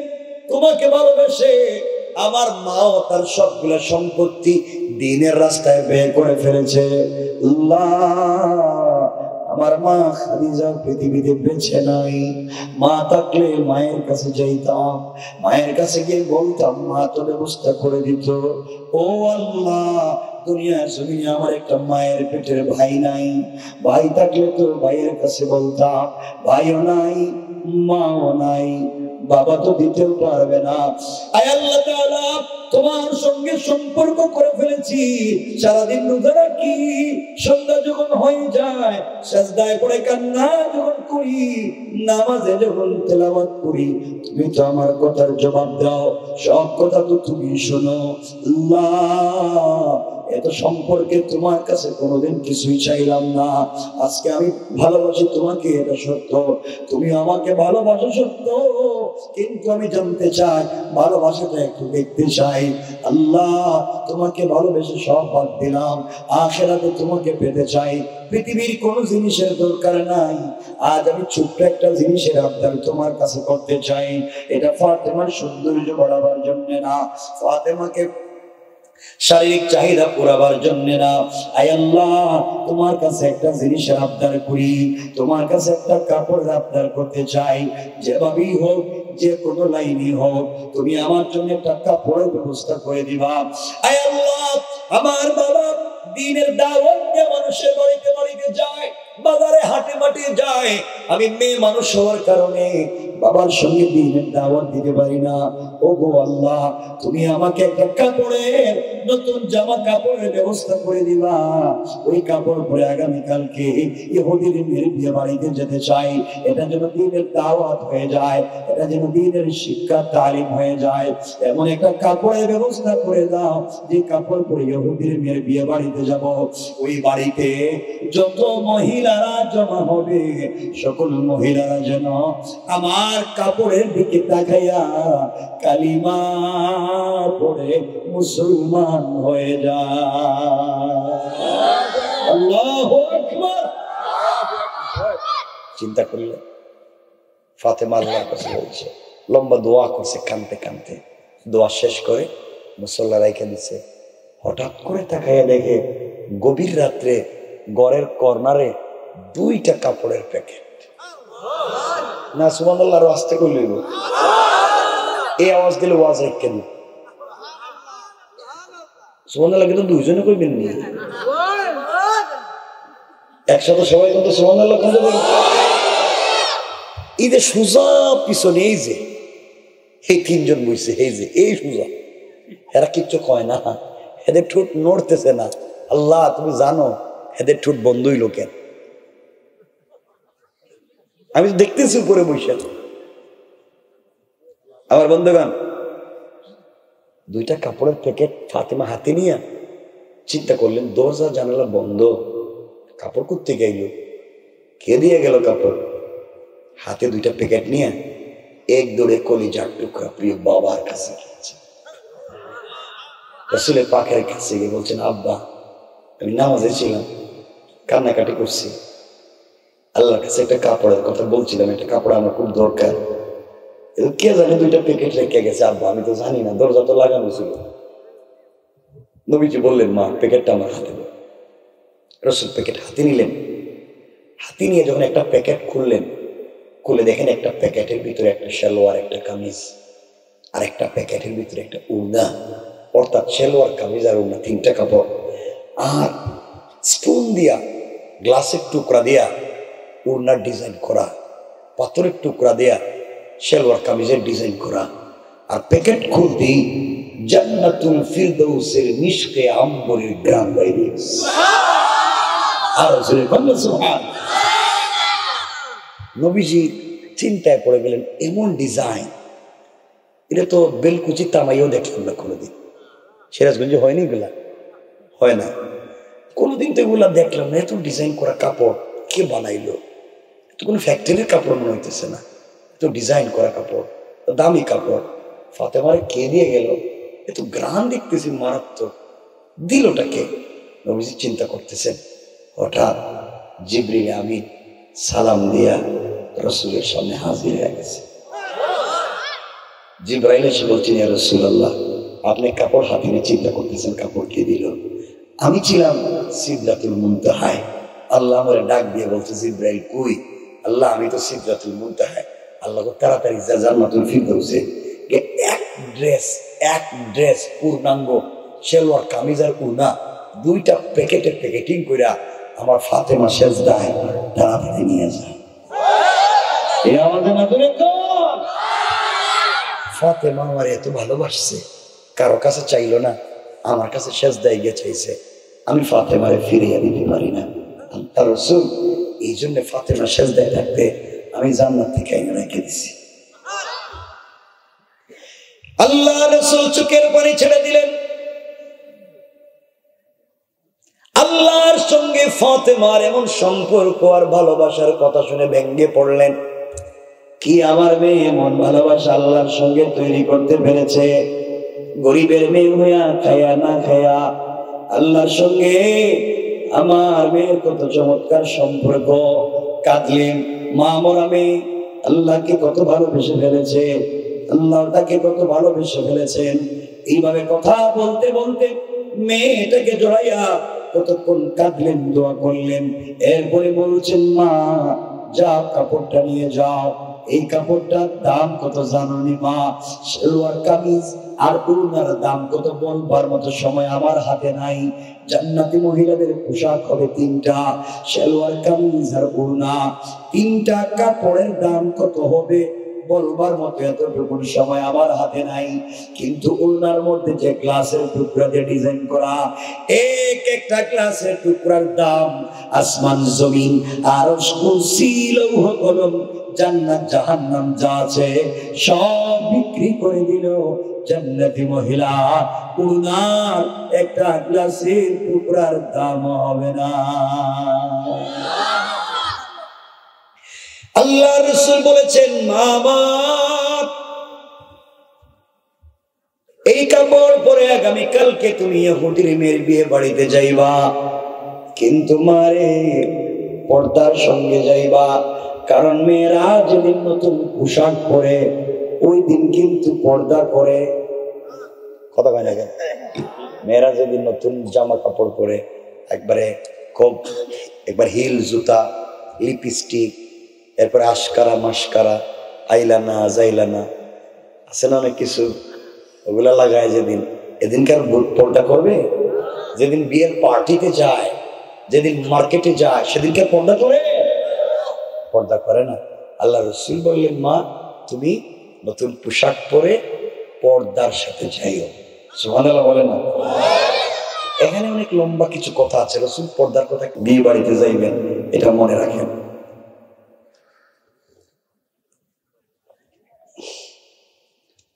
ভাই গেল কই? 12টা হয়ে গেছে তো, আসেন কিছু কম হাসতেছে আমাকে। এই বেচারা আমার মাইন্ডে লইছে 1 বছর আগে, 1 বছর গত বছর ওয়াজ গেছিল যে কোন জায়গায় আলোক দিয়া। আচ্ছা ঠিক আছে, এখন রাখা দিতে চাইতেছে, ভালো লাগে না? হ্যাঁ সে কিছু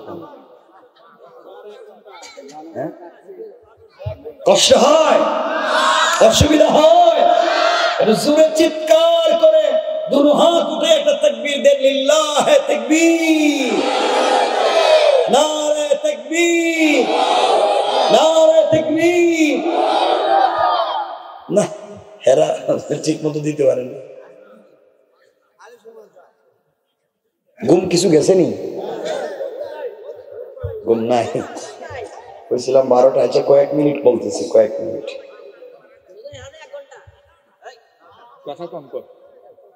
বাবারে কথা বললো না, বহুত দূর থেকে আইছি, অসুস্থ মানুষ। এ বেচারা তো চিন্তায় ছিল, মনে আইতামই না।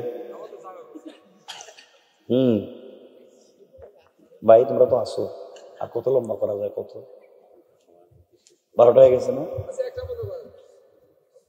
আপনারা আছেন তো 1টা পর্যন্ত? সবাই আছেন? কি কয় এদের কি ডায়াবেটিস নাই নাকি?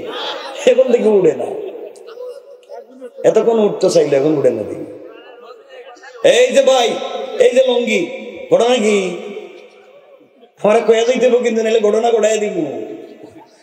প্রস্রাব মনে ধরছে, যাক যাক প্রস্রাব করে এক ভাই কষ্টই করে। আমার মুসলমান বন্দেগান গভীর মনোযোগ কথা বলা দিল দিয়ে শুনেন এবার কি বলতে চাই। হযরতে ফাতেমা রাদিয়াল্লাহু তাআলা আনহা পোশাক পরে, একে তো বিশ্ব নবীর মেয়ে, তার উপরে পড়ছে জান্নাতি কাপড়। ইহুদির মেয়ের বিয়ে বাড়িতে হাজির, যেই ঘরে মেয়েটাকে নতুন বধূর মতো সাজিয়ে রাখা, হযরতে ফাতেমা এই ঘরের ভিতরে প্রবেশ করেছে। করতে দেরি, একে তো জান্নাতি কাপড়, তার উপরে ডিজাইন করে জান্নাতি, পুরাটা ঘর জান্নাতি কাপড়ের আলোতে আলোকিত হইয়া পুরা ঘর জান্নাতুল ফিরদাউসের মিশকে আম্বরের গ্রানে পুরা বাড়ি মুখরিত হয়ে গিয়েছে। যেই মেয়ের বিয়ে হওয়ার কথা, এই মেয়ে এসে বলতেছে ফাতেমা এত দামি কাপড় কই পাইছো? গরিবের মেয়ে, বাপ বলছে তুমি কাপড়ই পাইবা না, তুমি এত দামি কাপড় পরছো, মনে হইতেছে আমার কাপড় দিয়ে তোমার জুতো মুছে যাইব। মেয়ে তার বাপের কাছে গিয়ে বলছে আব্বা তুমি বলছিলা ফাতেমা আসতে পারবে না, জামা পাবে না, এমন পোশাক পরছে, আমার কলজা বিক্রি করলে তুই পোশাক হইতো না। আব্বা ফাতেমার মতো পোশাক যদি তুমি আমাকে না দেও আমি কিন্তু আজকে বিয়ে করতাম না।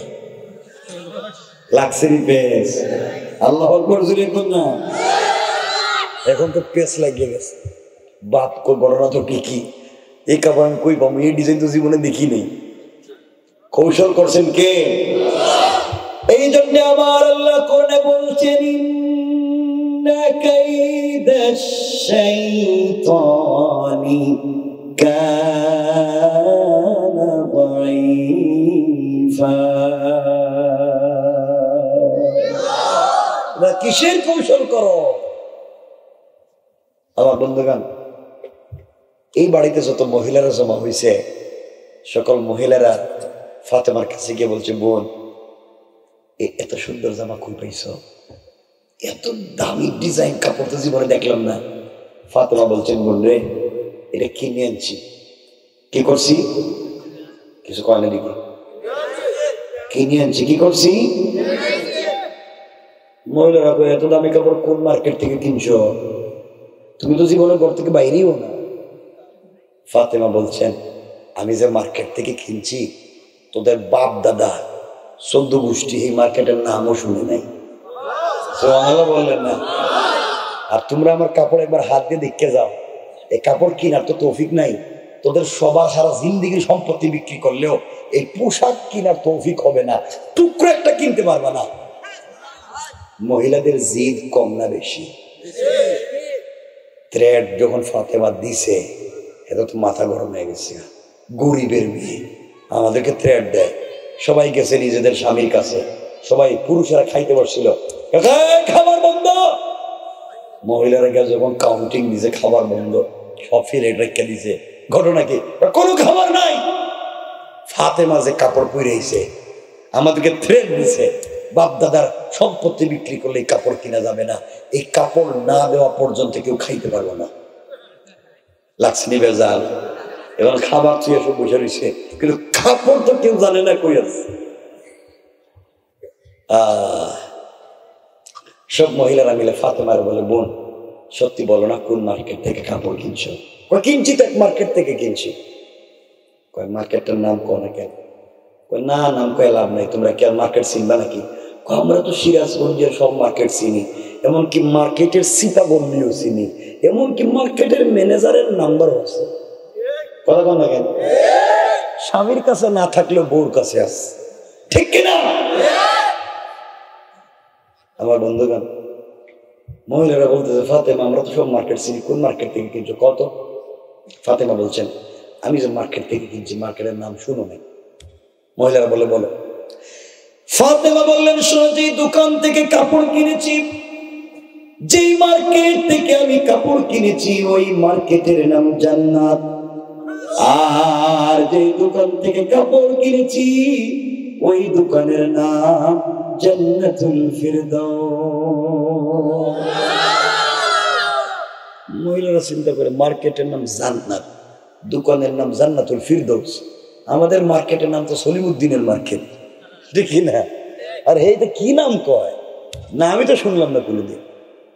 ফাতেমা, এই মার্কেট কোন রাস্তা দিয়ে গিয়ে উঠতে হয়, কোন কোন জায়গায় গেছে? ফাতেমা বলছেন, এই মার্কেটে যাওয়ার রাস্তাও তো এর বাপ দাদা চিনে না। সুবহানাল্লাহ বলেন না? মহিলারা তো থ্রেড খাইতে খাইতে, গরিবের মেয়ের কাছে থ্রেড, কয় বাপ দাদা রাস্তা চিনে না, মার্কেট চিনে না। ফাতেমা বলছেন, তো রাগ বসে করে লাভ নাই, আসলে আমি কাপড়টা কিনি নাই। কিনো নাই? এইটা কাপড় কই পাইলা? এটা তো কোথায় পাওয়া যায়? ফাতেমা বলছেন, একজনের সাথে আমার প্রেম, একজন প্রেমিক আছে আমার, আমি তারে ভালোবাসি, হেও আমারও ভালোবাসে, আর ভালোবাসা এটা আমার গিফট করছে, গিফট। এত আসতে বললেন? মহিলারা আমরা তো প্রেম করি, আমাদের কিন্তু 2 টাকা দিয়ে বাদামও কিনে দেয় না, আর দিলে ওর দেখে খেয়া বলায়। আর তোমার এত দামে কাপড় দিছে ওই প্রেমিকটাকে, ওই প্রেমিকটা কিন্তু ওই জান্নাতুল ফিরদাউসের মালিক। সুবহানাল্লাহ বললেন না? আমার খুব ভালোবাসে তো, এই জন্য মালিক হয়ে আমার একটা দিয়ে দিছে। আমার প্রেমিকের সঙ্গে কারো সম্পর্ক হইলে এভাবে দিতে পারে। মহিলারা চিন্তা করে, গরিবের মেয়ের সাথে জান্নাতুল ফিরদাউসের মালিক সম্পর্ক কইরা এরা মনে করছে জান্নাতুল ফিরদাউসের কোনো বল্টু বিয়া না।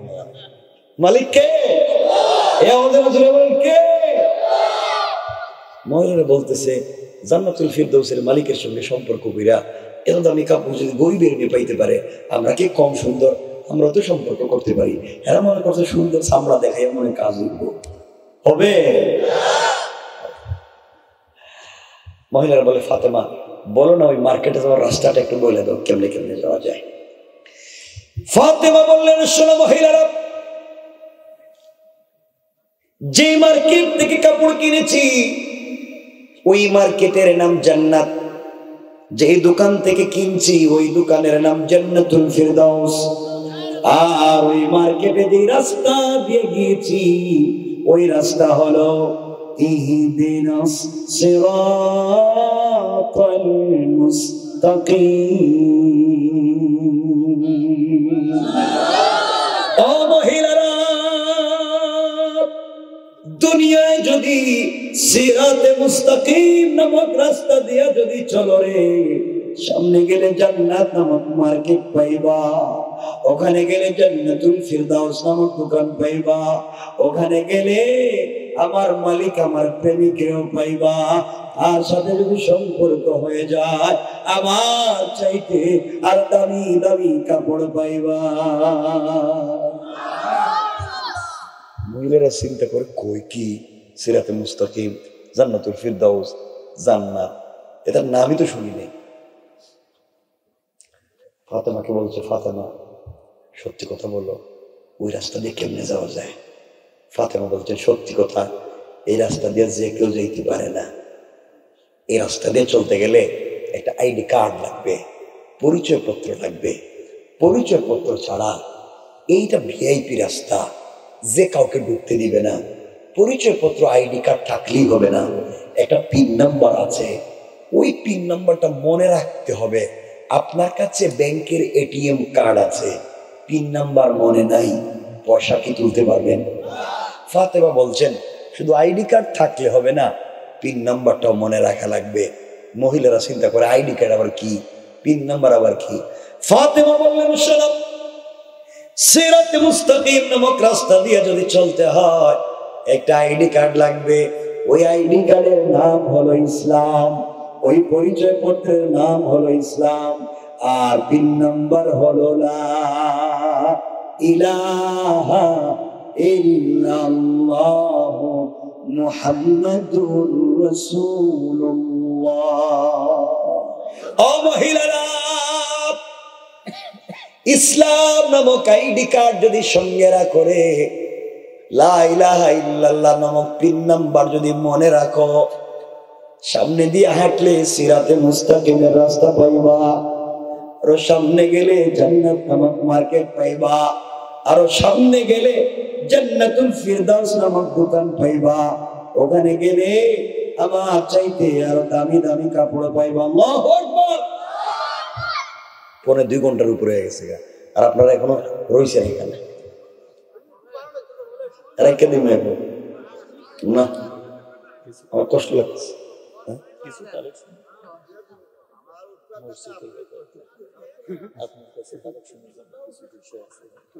1 মিনিট বলবেন, একজন উঠবেন, কিন্তু রাখেন উঠবেন। মহিলারা বলতেছে, ফাতেমা সত্যি কথা কত, এই আইডি কার্ড কার কাছে পাওয়া যায়? কোন চেয়ারম্যান মেম্বার দেয়নি। হ্যাঁ, মনে করছে মনে চেয়ারম্যান মেম্বার দিয়ে আইডি কার্ড দিয়ে জন্ম নিবন্ধন, এটা মনে হয়। ফাতেমা বলছেন, না, এই আইডি কার্ড বিতরণ করেন একমাত্র আমার আব্বা। সুবহানাল্লাহ বললেন না? এটা আমার আব্বা বিতরণ করে। আব্বাই তো সারাদিনে আইডি কার্ডের দাওয়াত দেয়, আব্বা তো সারাদিন এই পিন নাম্বারের কথা কয়। তোদের বাপ দাদারা বুঝে না, আমার বাপকে গালাগালি করে। আমার বাপ তো আর কোনো কথা কয় না, এই আইডি কার্ডের দাওয়াত দেয়, পিন নাম্বারের দাওয়াত দেয়, সিরাতে মুস্তাকিমের দাওয়াত দেয়, জান্নাতের দাওয়াত দেয়, জান্নাতুল ফিরদাউসের দাওয়াত দেয়, আমার মালিকের সঙ্গে প্রেমের দাওয়াত দেয়। তোদের বাপ দাদারা মানে না, এই জন্যই তো বেজার লাগছে। মহিলারা ডাক দিয়ে বলছে, ফাতেমা তোমার এই মালিকের সঙ্গে সম্পর্ক করা লাগবে, এই জান্নাতে আমাদেরও যাওয়া লাগবে, এই জান্নাতুল ফিরদাউসে আমাদেরও যাওয়া লাগবে। গরিবের মেয়ের সঙ্গে মালিক এভাবে সম্পর্ক করে যদি এত জিনিস দিতে পারে, তাহলে আমরা কেন পারবো না? এই কথা বলে ফাতেমার কাপড়ের দিকে তাকাইয়া একসাথে 350 জন অথবা 470 জন মহিলা একসাথে কালিমা পড়ে মুসলমান হয়ে যায়। চিন্তা করলেন, ফাতেমার কাপড়ের দিকে তাকাইয়া এতগুলা মানুষ মুসলমান হয়ে গেছে। এখন চিন্তা করেন, ফাতেমা যে এত কিছু আদায় করছে, কার সাথে সম্পর্ক? আমার বন্ধুগণ, এখন এই বাড়ির সব মহিলারা মুসলমান, যেই মেয়ের বিয়ে হইব এই মেয়েও মুসলমান। এখন এর সাথে এখন বিয়ে হবে কেমনে? এই বাড়ির মহিলাদের সাথে এই বাড়ির পুরুষদের কি বিষয় ঘটলো, কেমনে কি হইলো, স্বামী স্ত্রীতে মারামারি কি হবে? এই বাড়ির সব মহিলারা মুসলিম, পুরুষের একটা মুসলমান হয় নাই, যেই মেয়ের বিয়ে হবে সেও মুসলিম। এই বাড়ির এই স্বামী মুসলমান হয় নাই, ফাতেমা কেমনে বাড়ি পর্যন্ত আইলেন, সুস্থ আসতে পারলেন কিনা? আর ফাতেমা তো মারা গেছেন, এই কাপড়টা বর্তমানে কই আছে? সবাই একটা দিলাম।